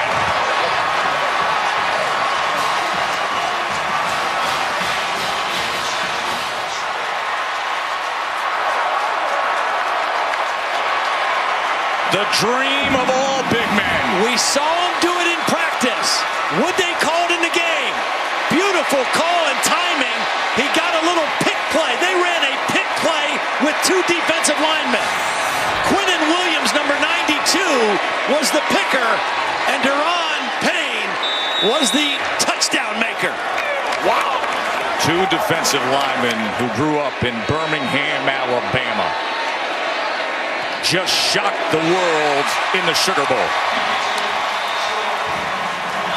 He gets the interception time. The guy who many around the program think as the best defensive lineman and undoubtedly most underrated in the country. An interception on one end, a touchdown reception on the other end. Big men everywhere rejoice. It is your moment.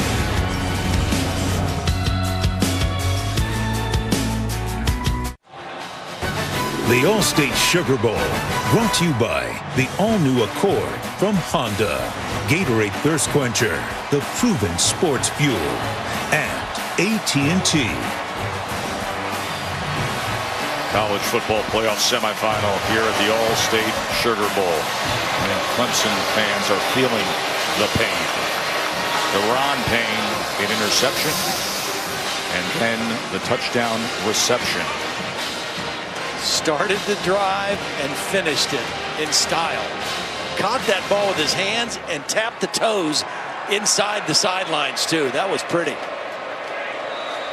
But they got away with one, which we'll show you in a minute.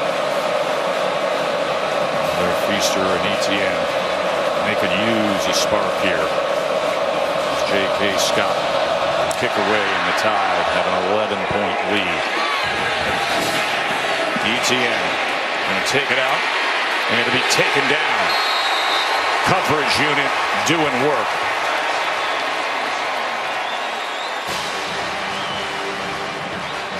What is the answer for Kelly Bryant and the Clemson offense?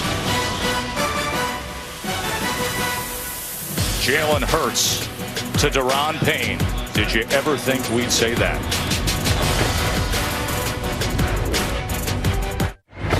Todd, take us through the Capital One pivotal performance. Well, you've got two Clemson defenders that are responsible for anything that comes out. But what you're going to see is Quinton Williams is a defensive lineman. This is offensive pass interference. When you run a rub play, you want this guy to be subtle. This is not subtle. This is a block, and he ends up blocking two guys, and his counterpart, Deron Payne, gets the headlines with the touchdown. But that is a play that gets called offensive pass interference a lot, and that time it was obvious and didn't get called. Well, we heard so much about that with the way the game ended last year when they met up. Oh, and another one! It's Matt Williams! Williams! Pick six! Tide rolling! Matt Wilson takes it home! Rolling on the field is interception. Touchdown, defense. It was Levi Wallace working on Deion Kane. They've been going at each other a lot tonight, and Wallace is able to knock the ball up in the air to Mack Wilson. Last year, Alabama, they lived off of non-offensive touchdowns, 15 of them on their way to the playoffs last year. That was just the second non-offensive touchdown for the Crimson Tide this year. Things are unraveling for the guys in orange. Mack Wilson. Levi Wallace was a former walk-on. He got a scholarship last year. Here he is up here working on Deion Kane, and there is Mack Wilson. Wallace, man-to-man coverage, plays the slant, is going to knock the ball up in the air. Wilson comes down with it, and Alabama with their second defensive touchdown of the season. A lot of people think that Wilson could be the next great one for Bama. There's the AT&T pylon cam. He missed 3 weeks earlier in the season with a foot injury. He came back earlier than they expected. Was back for the Auburn game, but was not 100%. But he's 100% tonight. He's splashing right into that AT&T pylon cam. And this Tide team with a second chance when they grab that 4 seed, having that late season stumble in the rivalry game at Auburn, and they have made the most of it. They are healthier, they were primed, and they have shown it here in this second half. Let's go down to the field to Holly Rowe. Well, after that touchdown for Alabama, these wide receivers and offensive players for Clemson on the sideline are hanging their head. Bad body language, they're upset. But leave it to Christian Wilkins, the defensive leader of this team. He got in there, was slapping everybody on the butt, getting on their shoulder, patting them on their helmet. We have plenty of time. Stop hanging your head. He doesn't like the body language either. He's trying to get this offense feeling that they can make a difference right now. Payne touchdown catch. Wilson pick 6, and Alabama 14 points in a span of 13 seconds. The problem for Clemson, though, is they are not built the way they were last year. This is not a team that is built to throw it 50 times, but now they're going to have to throw it more than they wanted to. Kelly Bryant, as he surges ahead. 8-yard run there. Championship game will be coming your way a week from tonight. Will Alabama hold on here and have Nick Saban facing his former defensive coordinator, Kirby Smart, with a thrilling win in double overtime in the Rose Bowl to lead Georgia to the college football playoff championship game. Ray McCloud now on the pitch, and he was tackled by Deontay Thompson just short of that line to make. We've called his name a lot tonight. Deontay Thompson in for the injured Hootie Jones, making his first start. Plays with a lot of passion. He's got really good range. And we've seen him run sideline to sideline tonight, making plays. That was a big one there on second down. He was one of the top safety recruits in the country just 2 years ago. Now he's showing it on the field.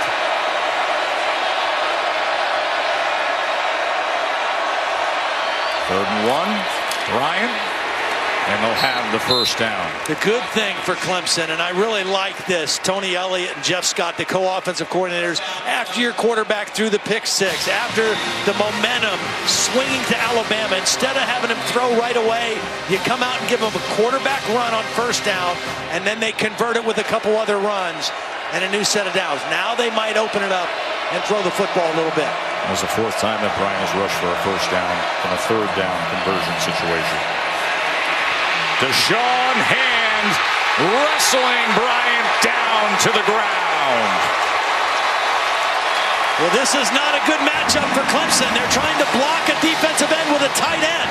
That's Mylan Richards, a tight end, blocking a much bigger man in Deshaun Hand. And Hand whips the block and then will not let go of the quarterback. You typically don't like your backs or tight ends having to pass protect one-on-one against defensive ends. 2nd and 23 after that.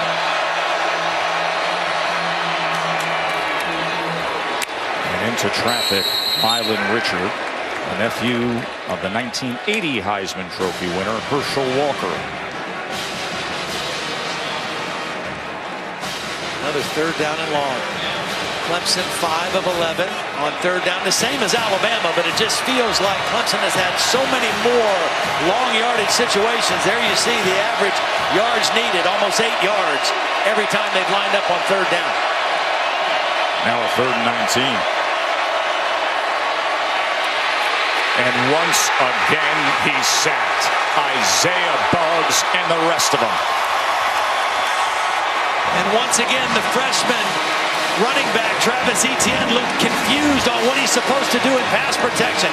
I don't know if that was the only problem, but he didn't get much of a block helping on Isaiah Buggs, and Alabama's defense with another huge sack. 4th sack for Jeremy Pruitt's defense, the defensive coordinator who is leaving to become the head coach of the Tennessee Vols.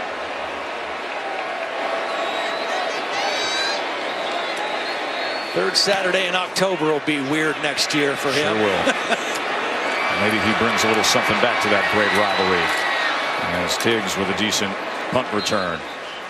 Bama's in control. Can they keep it that way? Stay with us to find out.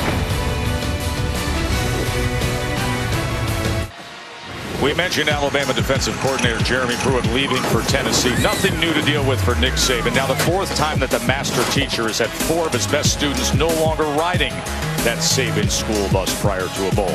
Worked out well 2 times. Then there was last year's Lane Kiffin experiment. Now that one didn't go quite as smoothly,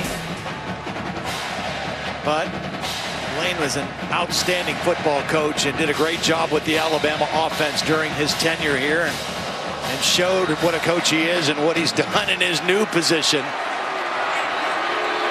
as well. Go Scarborough, get it past midfield. Of course, last year in the national championship game, he had that fracture of his right leg, didn't require surgery, and he was having such an outstanding postseason. 2nd and 4 out of the backfield, off the hands. You know, that's a hard catch. And you say, well, he got 2 hands on it, he should have caught the ball. Jalen Hurts throws this too hard. Jalen Hurts has a hard time changing the speeds on his throw. That's one you just throw out there softer and allow a running back to catch it easily and turn upfield. Right in front of the hat can on the chain gang. There he is. Guy who's clipping that chain. We got cameras everywhere. From the markers on the chain gang to the hats. 3rd and 4.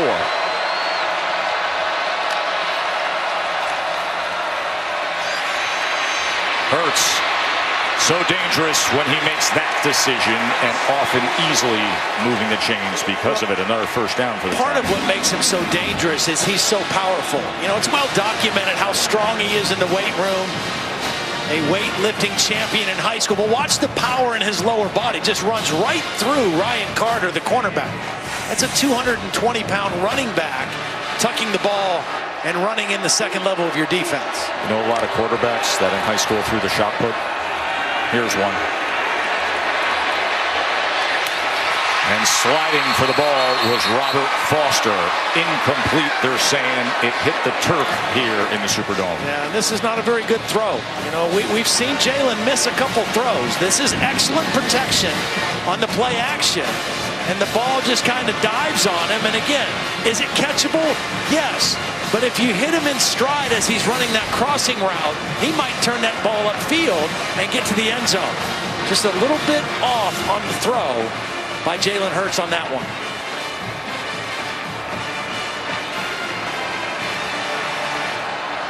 You just get the feeling that Clemson has to get a stop here. I mean, they are hanging on for dear life at this point. And there's a nice play by the leader up front, Clelin Ferrell. Clelin Ferrell, much needed. Wilkins also in the mix there. Looks like Lester Cotton, the right guard, is down at the end of the play.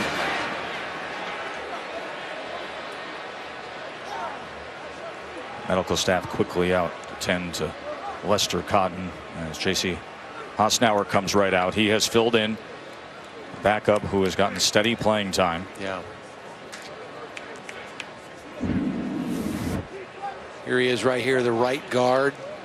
Usually in a play like this, something happens, he gets rolled up on. And there it is right there. You can see Clelin Ferrell at the end of the play.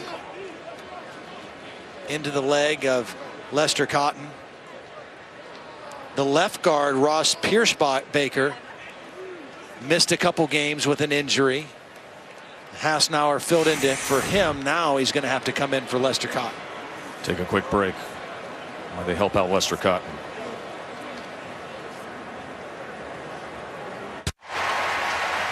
That's nice to see Lester Cotton walking off the field on his own there. I know he's upset, wants to see this thing through to the end.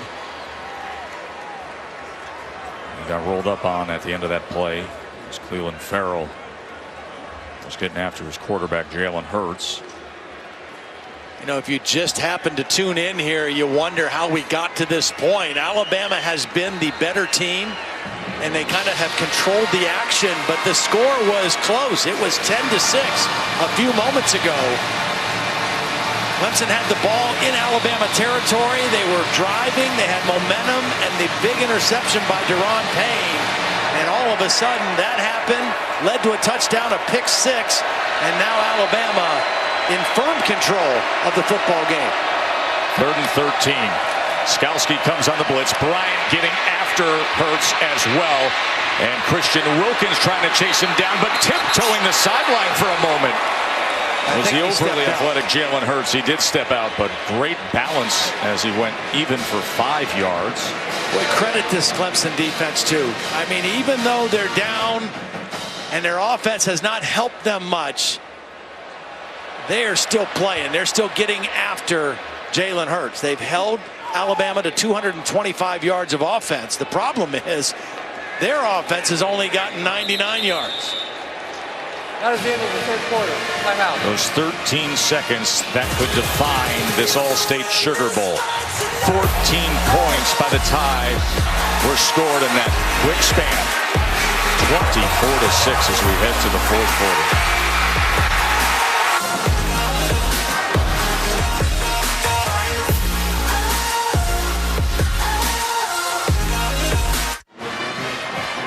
Glad you're with us here. College football playoff semifinal at the All-State Sugar Bowl. Bam up 24-6. He always looks the same, doesn't he? The demeanor of Jalen Hurts, who has led the way here. Of course, that salty, refreshed, healthier defense doesn't hurt either. J.K. Scott on to punt. Looking to pin Clemson here. Reverse rotation. See if he can get it to die. And he does. Inside the 5. Tony Brown on coverage to down that. Again, this game was 10-6. Clemson with momentum. The sack by Anthony Jennings forcing the bad throw. Deron Payne intercepts it. This would lead to a touchdown.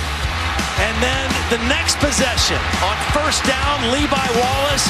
Nice play on Deon Cain. Knocks it up in the air. Mack Wilson takes it into the end zone. And all of a sudden, a 10-6 football game became a 24-6 ball game.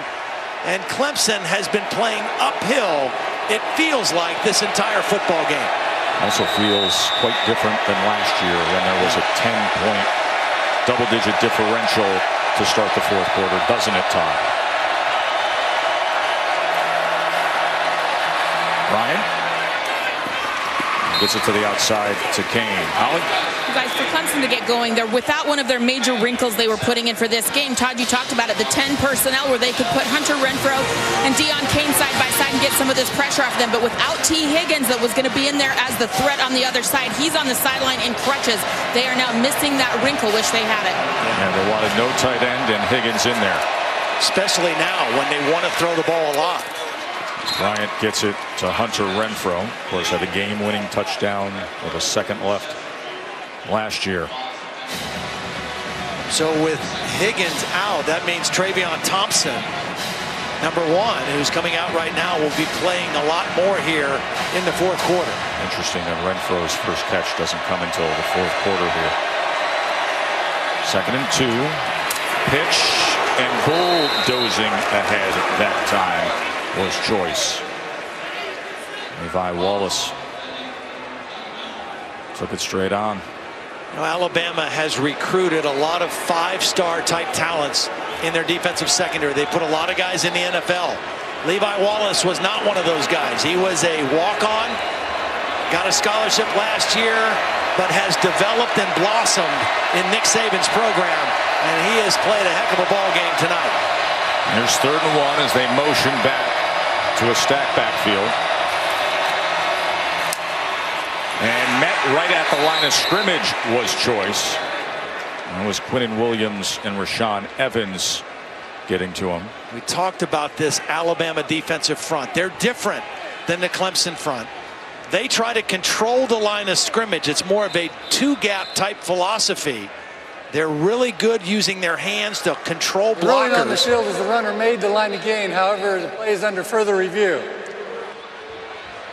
And Clemson, which came into this game averaging 204 yards a game rushing, and that has been their identity this year, only 44 yards rushing tonight against the Crimson Tide. Let's take a look and see where Joyce got to here. It looked like his helmet crossed that line. Of course, that yellow line is not definitive, but whether the ball did or not, that's the question right now. We'll clear it up when we come back to New Orleans.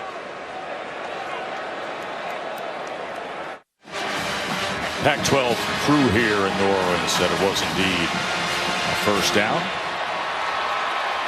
Joe Tessitore, Todd Blackledge, Holly Rowe, and Laura Rutledge here for the All-State Sugar Bowl.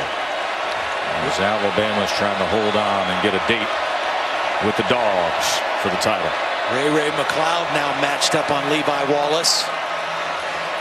Ryan going to check down and into the ground. The 2nd and 10. Christian Miller was applying some pressure on Bryant. When Alabama's defense can get you into this kind of situation where they feel comfortable defending your run with 6 defenders in the box area, that allows them to play with 2 deep safeties, and they overmatch you in their coverage.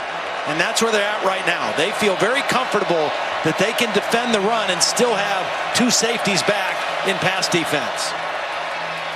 Wow. Nearly picked off that time by Lewis as they tried to go with the tunnel screen, and Lewis was sitting on it.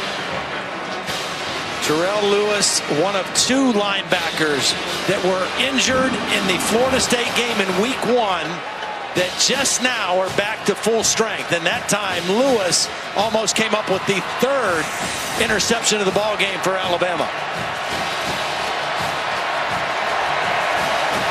5th consecutive time Clemson 3rd and 10 plus on 3rd down.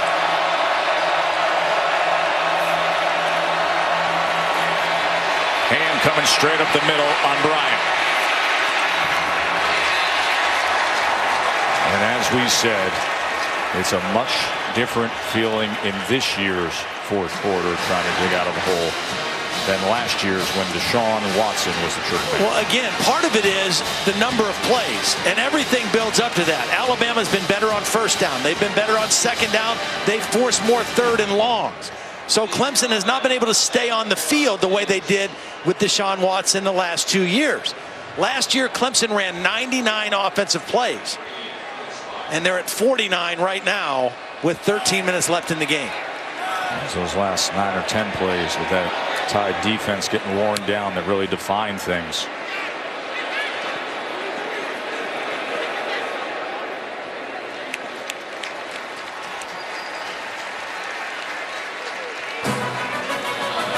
Jalen Hurts trying to bring it in for a nice landing.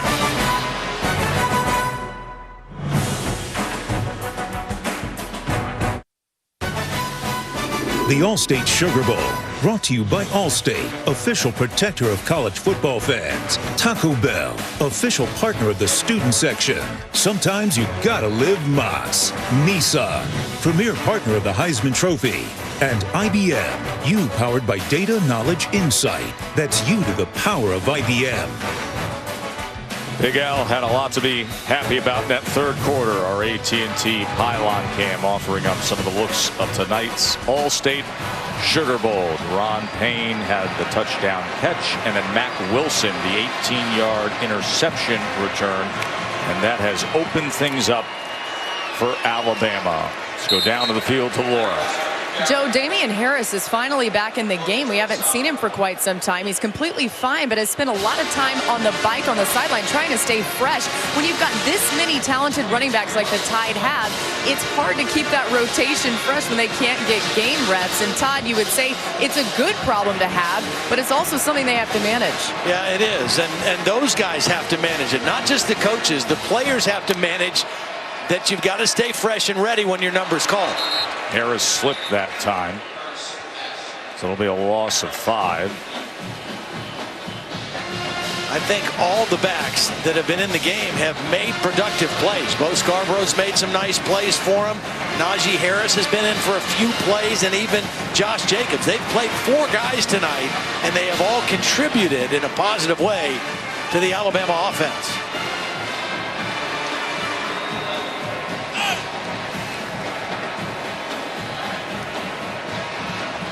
Third down and long right now. If you're Jalen Hurts, your biggest concern, your number 1 priority is take care of the football. Don't do anything to put the ball in harm's way.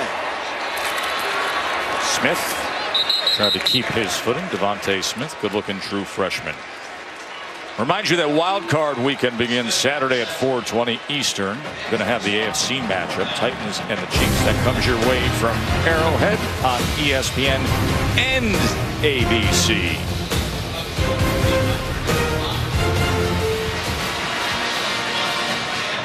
Clemson could use a big-time return from Ray McLeod right here. Something to inject a little energy, maybe flip the field for the Tiger offense. Did it against NC State in that showdown. Had a 77-yarder. This is just a skyrocket by J.K. Scott. Just under 11 minutes to play. Clemson desperate for a spark. This Alabama defense tonight has not looked anything like it looked down the stretch of the season. They have been fresh, rejuvenated, and they have controlled the line of scrimmage. Anthony Jennings has had a big ball game, but again, that defensive front, controlling the line of scrimmage, not giving any room in the running game. They've held Clemson to 45 yards, rushing the football. They've sacked Kelly Bryant 4 times, and they have controlled the action up front. It has been the defensive front 7 of Alabama that has controlled the football game tonight. Bryant quickly trying to get it to Greenlee, incomplete. Clemson is averaging only 2.4 yards per play. And big Sean Pollard is still down at the end of that.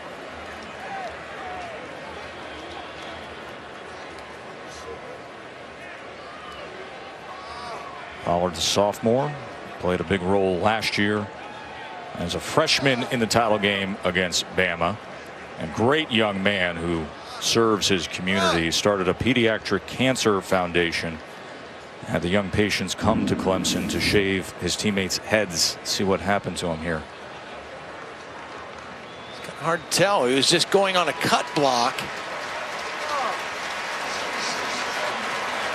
Played 95 snaps in the game a year ago. Shares time at right tackle with Tremaine Ankrum, who will now be in the game to replace him. There is Ankrum.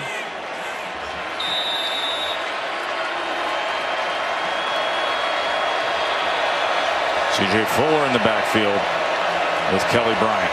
Fuller is a better pass protector of the young backs. And there is the 5th sack of the night for Bama. And it's Anthony Jennings again, working on not a tight end. This is the best offensive lineman for Clemson, Mitch Hyatt. He's been starting since his freshman year. And Anthony Jennings plays with leverage and speed, throws off the block, and gets to the quarterback. We talked about the linebacker position. Anthony Jennings is one of those guys that missed a couple games with injury. They are healthier, they are fresher, and they have dominated the game tonight.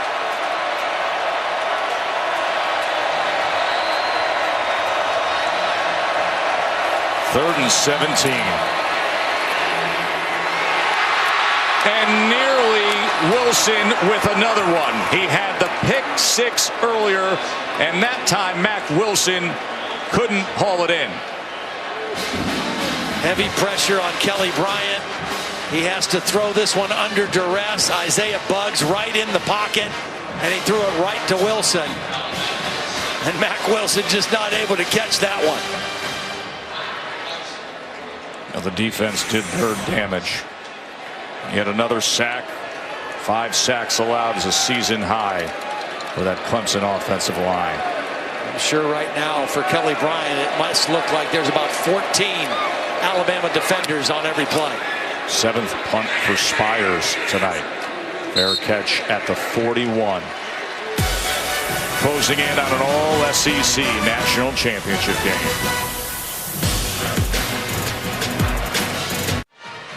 Bama up 18 here at the college football playoff semifinal at the All-State Sugar Bowl, where aerial coverage is provided by Goodyear, committed to honoring blimp-worthy athletes who demonstrate hard work on and off the field. Goodyear, official sponsor of the college football playoff. Clemson's offense has only totaled 113 yards against Bama's defense. Been a tough night for Kelly Bryant. Tebow and Watson look on. Deshaun, at this point in the 4th quarter last year against Bama, was starting to put on that incredible show.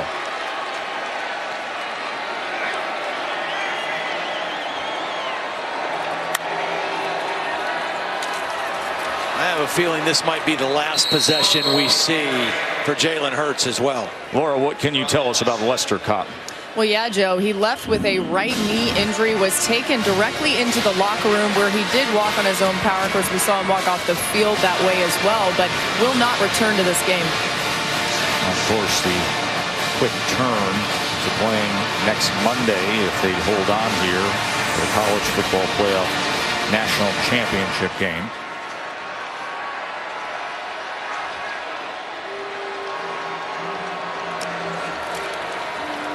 Scarborough again. This on 2nd and 7. NBA Wednesday doubleheader is going to tip at 8 Eastern.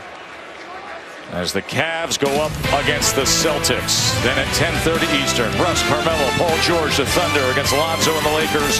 And coverage tips with NBA Countdown at 7 on ESPN. You know, Joe, in a lot of our lead up to this game, we've talked about what were going to be the keys. Two great defenses. We talked about field position and staying on schedule. And Alabama has clearly been the better team when it comes to both of those things tonight. 3rd and 3. Hurts throws a dart downfield, and Henry Ruggs, freshman target, hauls it in for 15 yards. Nice job by Jalen Hurts getting outside the pocket, changing the launch point, rolling to his left, getting his shoulders turned. I'm going to take a look at this to make sure it was a clean catch. Rolling on the previous play, a completed pass is under further review. Now, Ruggs makes the most of things. Been targeted 2 times today. He's got 2 catches. 7 catches on the year. 5 he came in tonight being touchdowns.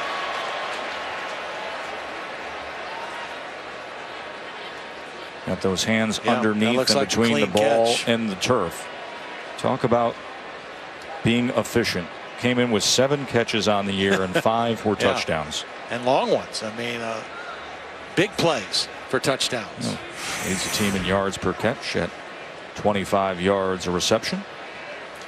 They have 3 freshman receivers that they are really high on, and they've not really been able to have a guy to balance out Calvin Ridley this year. Ridley coming into the game with 55 catches. The second leading receiver was Bo Scarborough with 14 coming into tonight. But they have these young receivers in Devontae Smith, Jerry Jeudy, and Henry Ruggs that they just think are going to be outstanding players. They've had extra reps here in the bowl prep. And the future's bright at that position for Alabama, no question. After review, the ruling on the field is confirmed. Completed pass, first down. So Ruggs' reception stands. And we have under 8.5 to play. And a first down for the Tide.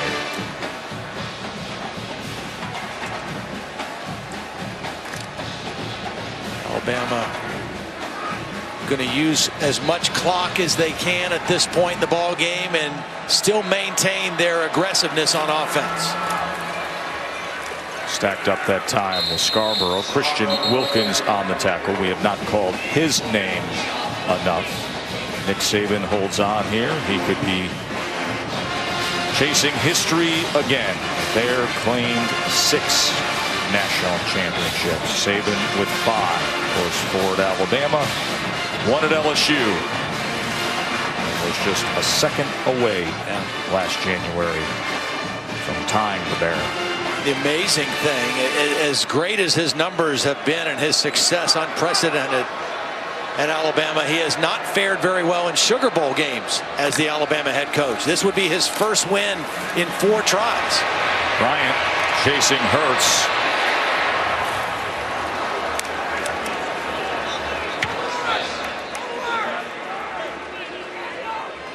Somebody on the Alabama sideline, I don't know if that was Coach Saban or not, but somebody got wiped out. I think it was Nick. On that rollout, I think that was Coach Saban who got run over on the Alabama sideline. Let's take a look here, Tom. Jalen Hurts. Nick Saban, a former defensive back at Kent State, just kind of shakes that one off. The kids nowadays would brush that off. You know, he probably was doing that in his own way. 3rd and 10. As Hurts will throw it away again. Credit this Clemson defense for not giving up. Nick Saban doesn't like the way they're finishing these drives. They've got the field position, and they just have not been able to put the thing away. And you see him getting into Brian Dable a little bit right now. He wanted another touchdown to kind of ice this thing and take some of his guys out of the game. And I don't think he feels comfortable doing that, finishing the way they are right now. Listen, Dable is well conditioned to dealing with this kind of head coach. All the years with Belichick and even the foundation of his career, prior experience with Saban, was with him a couple of years back in the late 90s.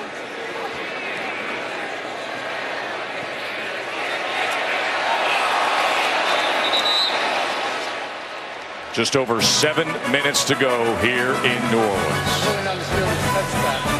First down.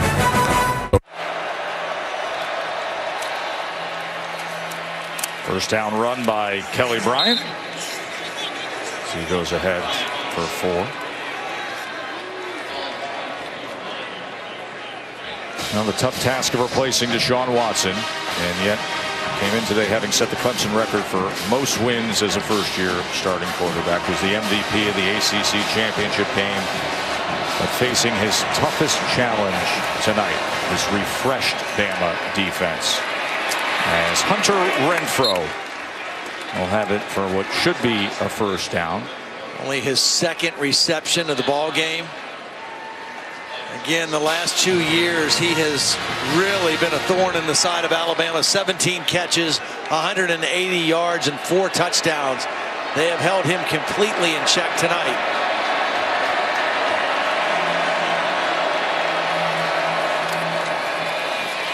This is Adam Choice with a decent run for the Tigers.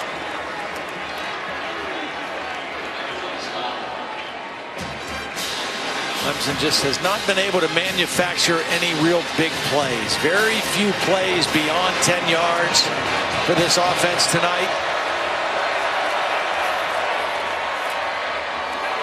RPO works well that time to Deion Kane, who shakes loose and then makes one extra cut to get a few more yards. There's one of those plays right there. Make a guy miss, break one tackle, turn it into a bigger game than it was when you caught the football.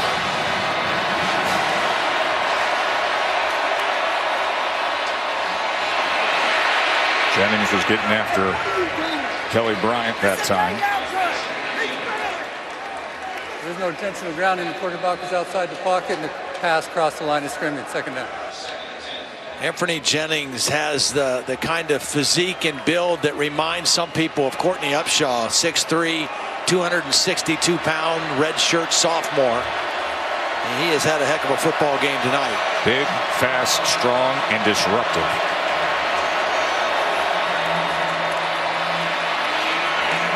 Having to go up for it was Kane, and then was cut down that time by Averett.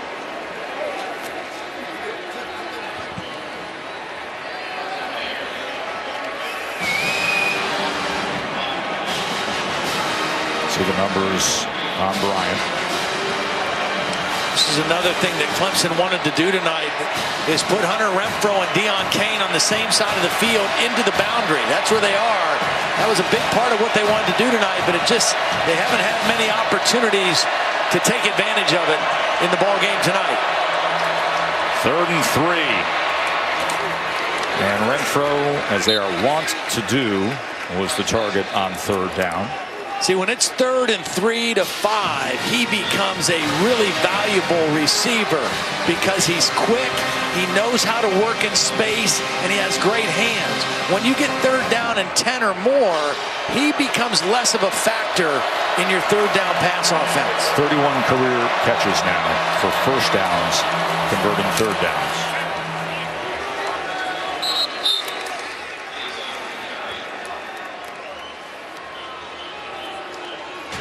There is Anthony Jennings as they're looking at that left arm. That was already taped up prior. He had that big quarterback pressure that caused the turnover in the 3rd quarter that really created the defining moments of this game. Deron Payne with the interception turned into Deron Payne, the 300-pounder, with the touchdown catch, and then the Mack Wilson pick 6. Trick play, Feaster downfield, and incomplete, looking for Kane. Levi Wallace again, not fooled. He has been matched up on Deion Kane quite a bit tonight and has more than held his own.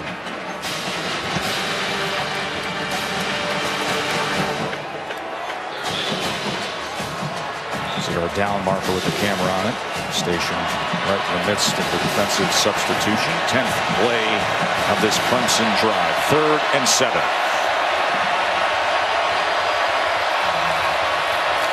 Pressure coming from Tony Brown. Bryant gets rid of it, and somehow Renfro was able to haul that in while keeping his position on the sideline. Beautiful catch. Working on Minkah Fitzpatrick. Excellent matchup. Can't cover it any better, but that's a beautiful throw by Kelly Bryant to the outside shoulder. Well, he gets in and out of it quickly, doesn't he? He sure does. Feaster now. And down the line is Matt Wilson. And look at this effort moments ago by Renfro. I mean, this ball has to be thrown perfectly. He's under duress. He's fighting off Fitzpatrick and still has the presence to not only catch the football, but get that 1 foot inbound as well. I'll tell you, my man on the hat cam has been the production MVP tonight, hasn't he? That was a great look. An excellent catch.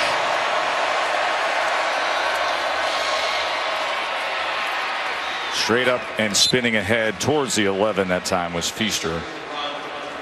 And coming up on 4 minutes coming off the clock on this drive. There's Anthony Jennings is down again at the end of this play.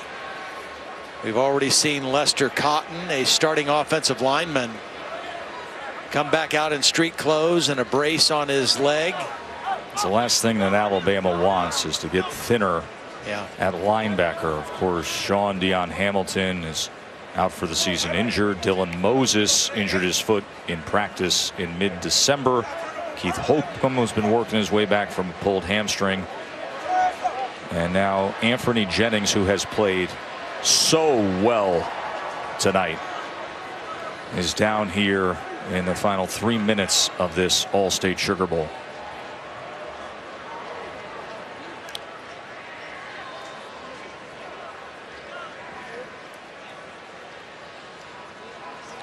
Well, this position has just been such a hard hit area all season, and the linebackers are used in so many ways. They're so versatile in this defense.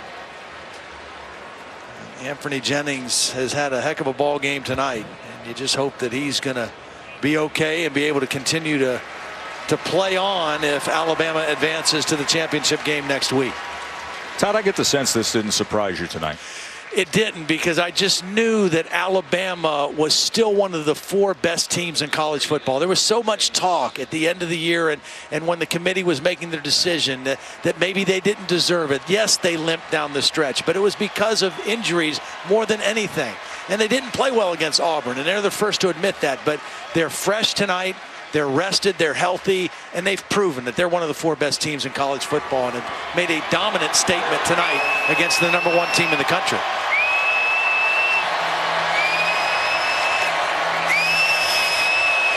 We'll try to get you an update on Jennings, whether it's here in the game broadcast or come up later with SVP on Sports Center.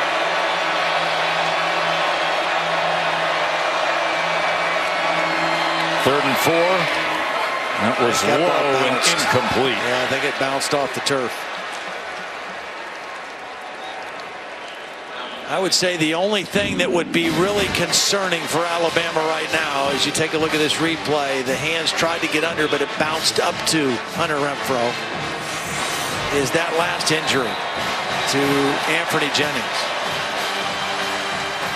The linebacker position has already taken a real toll with injuries. The play of incomplete pass is under review.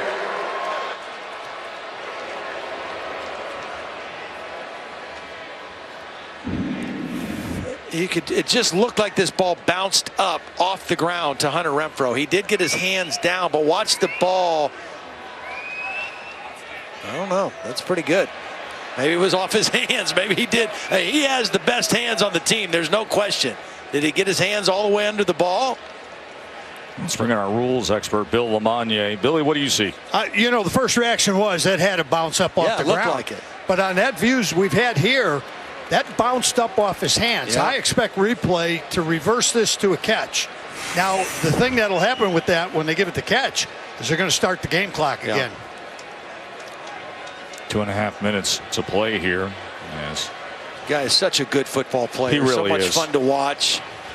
As a younger brother that is a tight end, a freshman tight end on the team. He was a scrappy 150-pound walk-on receiver. Went on to earn a scholarship. Went on to become a championship game winning hero for the Clemson Tigers, Hunter Renfrow. After review, the ruling is the receiver did maintain control of the ball. It's a completed pass. 4th down, the 9-yard line. Well, good reversal. Good job by the replay officials.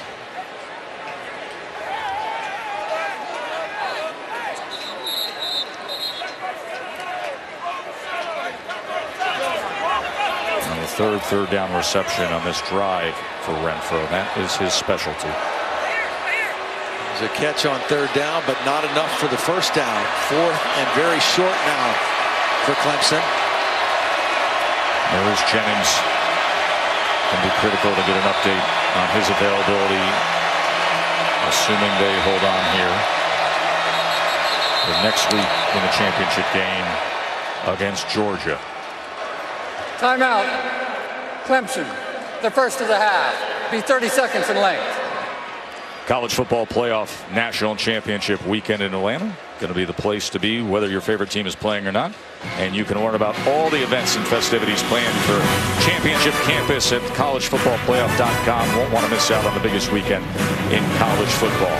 Thrilling outcome with Georgia in the Rose Bowl, as they will, I mean, the home crowd's going to be going nuts. Speaking of Georgia, they played in this game on January 1st, 1983, and a happy anniversary for the most outstanding player, your national championship right here.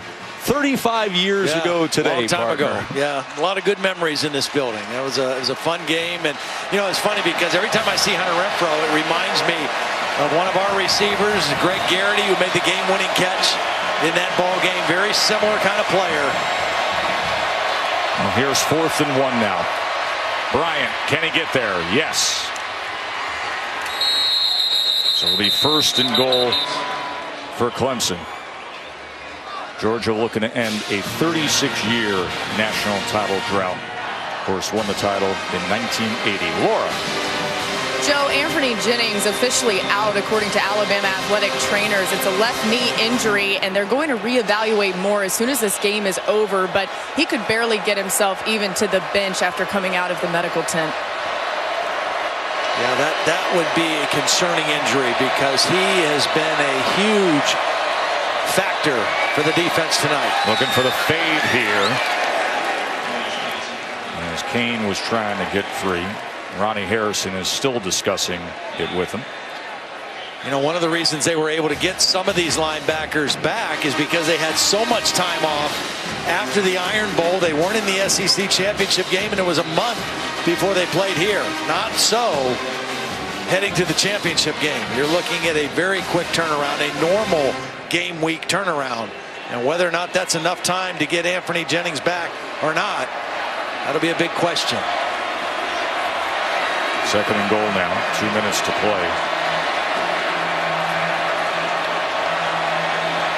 This is the 16th play of this time-consuming drive as Bryant was decked at the line of scrimmage. Want to remind you that the Ford Escape postgame is coming up after this. Timeout. We'll hear Clemson, the 2nd of the half. From the coaches, we'll have the presentation of the All-State Sugar Bowl trophy, and we will start talking about what will happen a week from tonight. Georgia, Alabama will mean Nick Saban against Kirby Smart, his longtime defensive coordinator. And we know every time a former Saban assistant faces off, you hear the stat. And now it's up to 11-0 is Nick Saban all time against his former assistants. And by the way, all 11 of those wins come by at least 14 points. Well, Kirby was with him a long time, has modeled what he's doing at Georgia in his first 2 years. A lot based on that process, that model that he learned from Nick Saban. And he is building something there that's not going to go away anytime soon either, the way they're recruiting right now. 3rd and goal. Bryant to the end zone. Incomplete.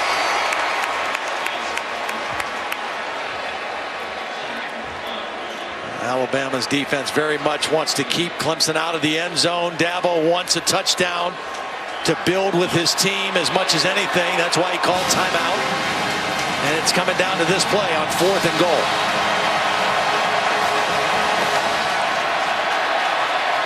You got to think Renfro right here in the slot, some kind of a rub play with 2 receivers coming to the inside and Renfro breaking out. 4th and goal. Too high for Thompson. Turnover on downs.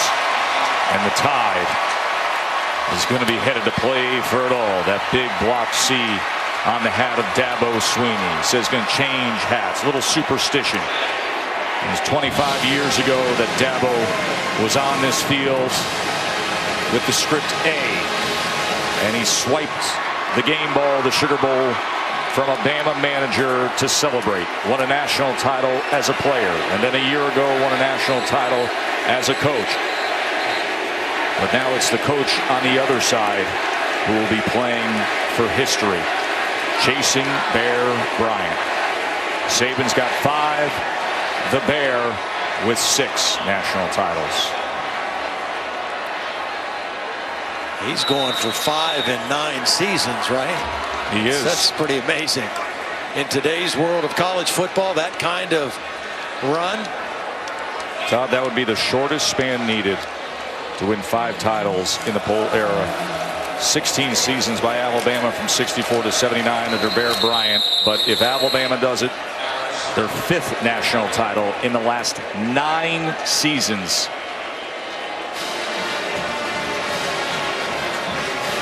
Well, the one thing you know that Nick Saban and his staff and his support staff knows about since they've been in the playoffs every year is getting a head start on both teams that were playing in that Rose Bowl game earlier today.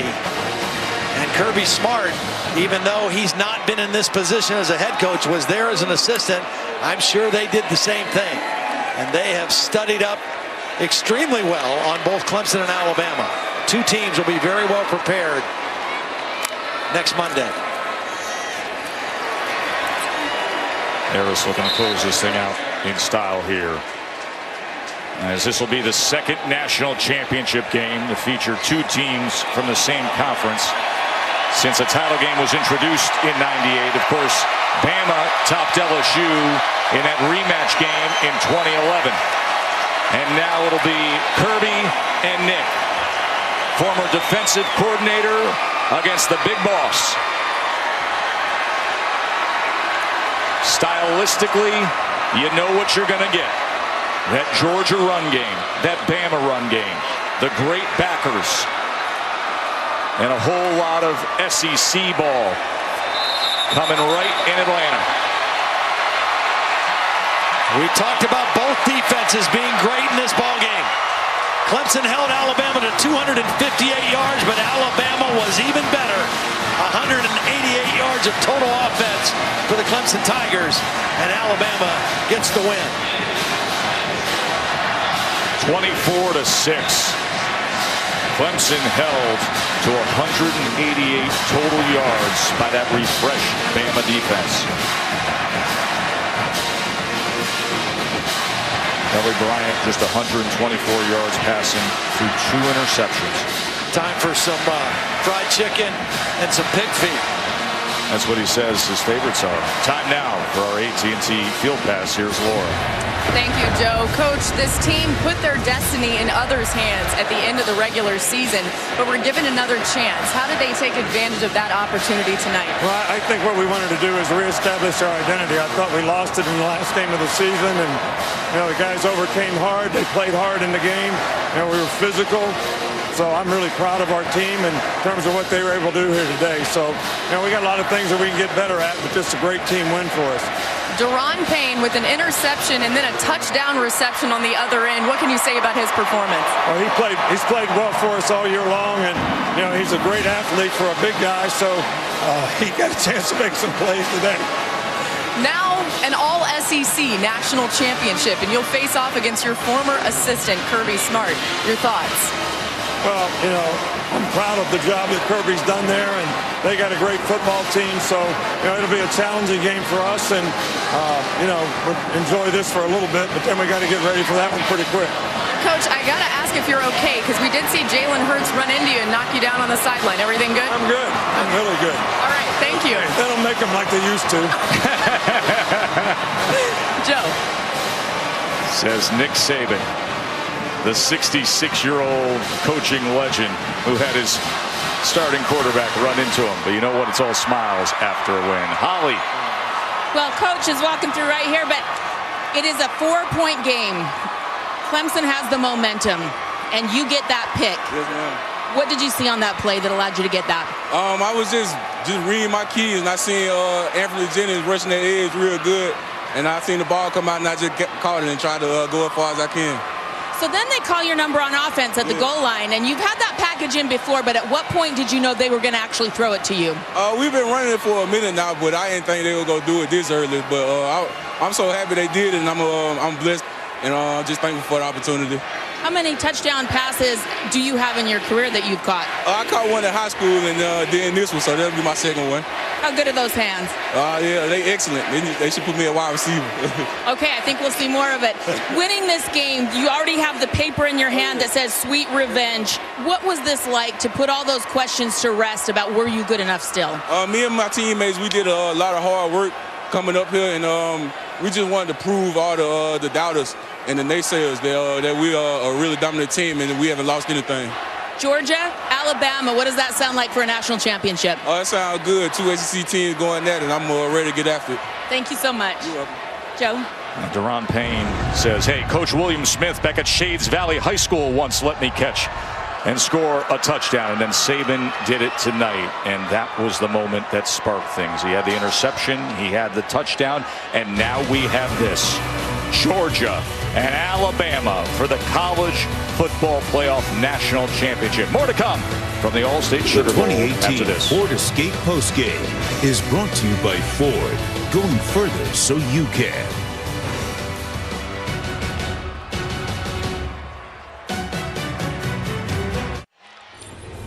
Ford Escape post-game show here as Alabama beats Clemson in the All-State Sugar Bowl 24-6. Joe Tessitore and Todd Blackledge with you. Now that you've seen it play out, Todd, was this version of Clemson really equipped offensively to handle that version of a fresh and healthy Alabama defense? No, I don't think they were. You know, and you can say, well, Kelly Bryant wasn't ready for that kind of a game, but that's not how their team was built. Their team was built this year. They said, look, we've got 4 returning offensive linemen. We've got some good backs. Our quarterback's a really good runner. We're going to run the football. Last year, early in the game against Alabama, they decided we can't run. Yeah. We're going to just let Deshaun Watson throw us back into the game. He threw it 56 times.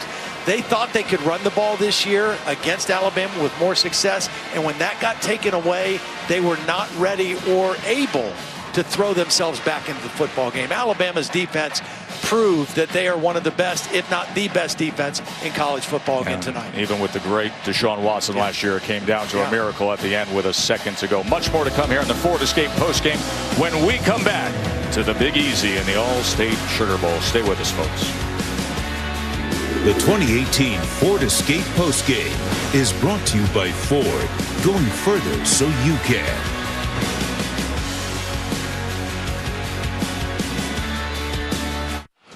Bama is celebrating sweet sugar here in New Orleans. Ford Escape post-game show continues on, and we go to Kevin Agandi for the trophy presentation.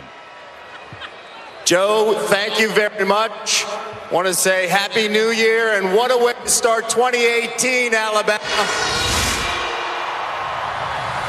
Congratulations to the Tide and their fan base on this big win in the semifinals. We also would like to recognize All-State for their support of college football. To present the All-State Sugar Bowl trophy to the winning coach, Nick Saban, Tom Wilson, Chairman and CEO of the All-State Corporation. Tom?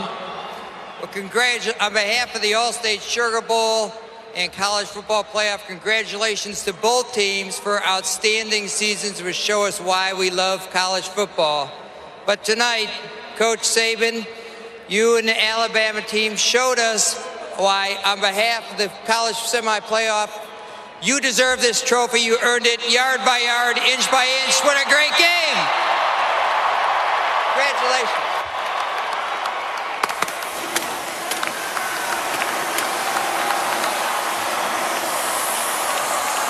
Coach Saban, first off, congratulations. You mentioned the waste of failing to look at what did your team show you tonight? Well, these guys played with a relentless competitive attitude. I mean, they were warriors out there on this field. This was a tough game. Clemson has a good team, and I can't be prouder of a bunch of guys for the way they competed in the game for 60 minutes, and they just did a fantastic job, each and every one of them. I know you made this a business trip, but when you came up stage, you were smiling. The hat was on backwards. What does this win mean to you? Well, it means everything to me, to the players. These guys have worked hard for a long time to get back in this position because of what happened to us last year when we got here, so now we got to focus on trying to finish. And finishing will be in Atlanta, where the season started. We heard the chants, SEC, SEC. You get the chance to face your former assistant. And when you look on the other side, and Georgia, and Kirby, what will be your first thoughts? Well, I'm proud of the job that he's done. He's done a fantastic job there this year, and their team has done a fabulous job to get in the position that they're in, so I'm sure it'll be a great football game. Did you know Duron had hands? That's right. Do you see it in practice? We wouldn't have thrown it to him if he didn't. Congratulations, Coach. Thank you so much. And now presenting our most outstanding players, all Sugar Bowl President Stanley Kahn and Chairman Kerry Wicker. The most outstanding offensive player of the game is quarterback Jalen Hurts.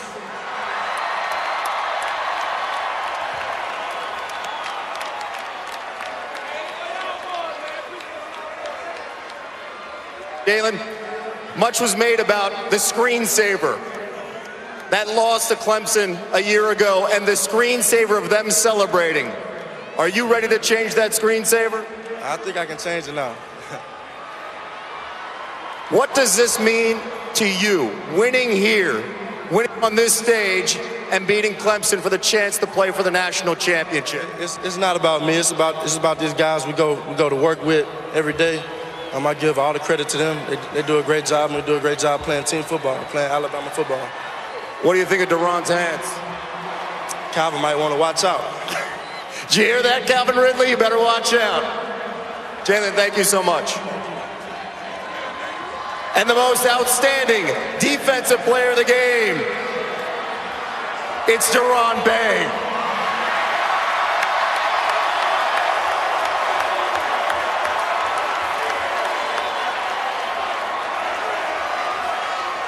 Duron, congratulations. In a 5-minute span, as a defensive lineman, you made an interception and caught a touchdown. Have you ever dreamt of that scenario? Oh yeah, I dreamed about it last night and it all came true, so I'm just blessed and thankful for the opportunity. Did reality match that dream last night? I didn't think I was going to be that tired, but it was worth it. Hey, much was made about Clemson's defense coming into this game. Were you guys aware of that? Did the defense talk about that coming into this contest? No, we just tried to create our own identity and go out there and work hard every day at practice and just buy into Coach Saban's program and just execute the game plan. When do you start thinking about Georgia?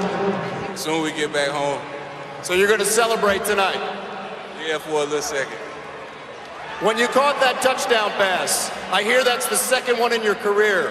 What was the first time you caught a touchdown pass? My senior year of high school, they had me a tight end and I caught one. Were you nervous when you knew you were going to get the ball? No, I got gold hands, so I thought I was going to catch it. Show America those gold hands. Show them.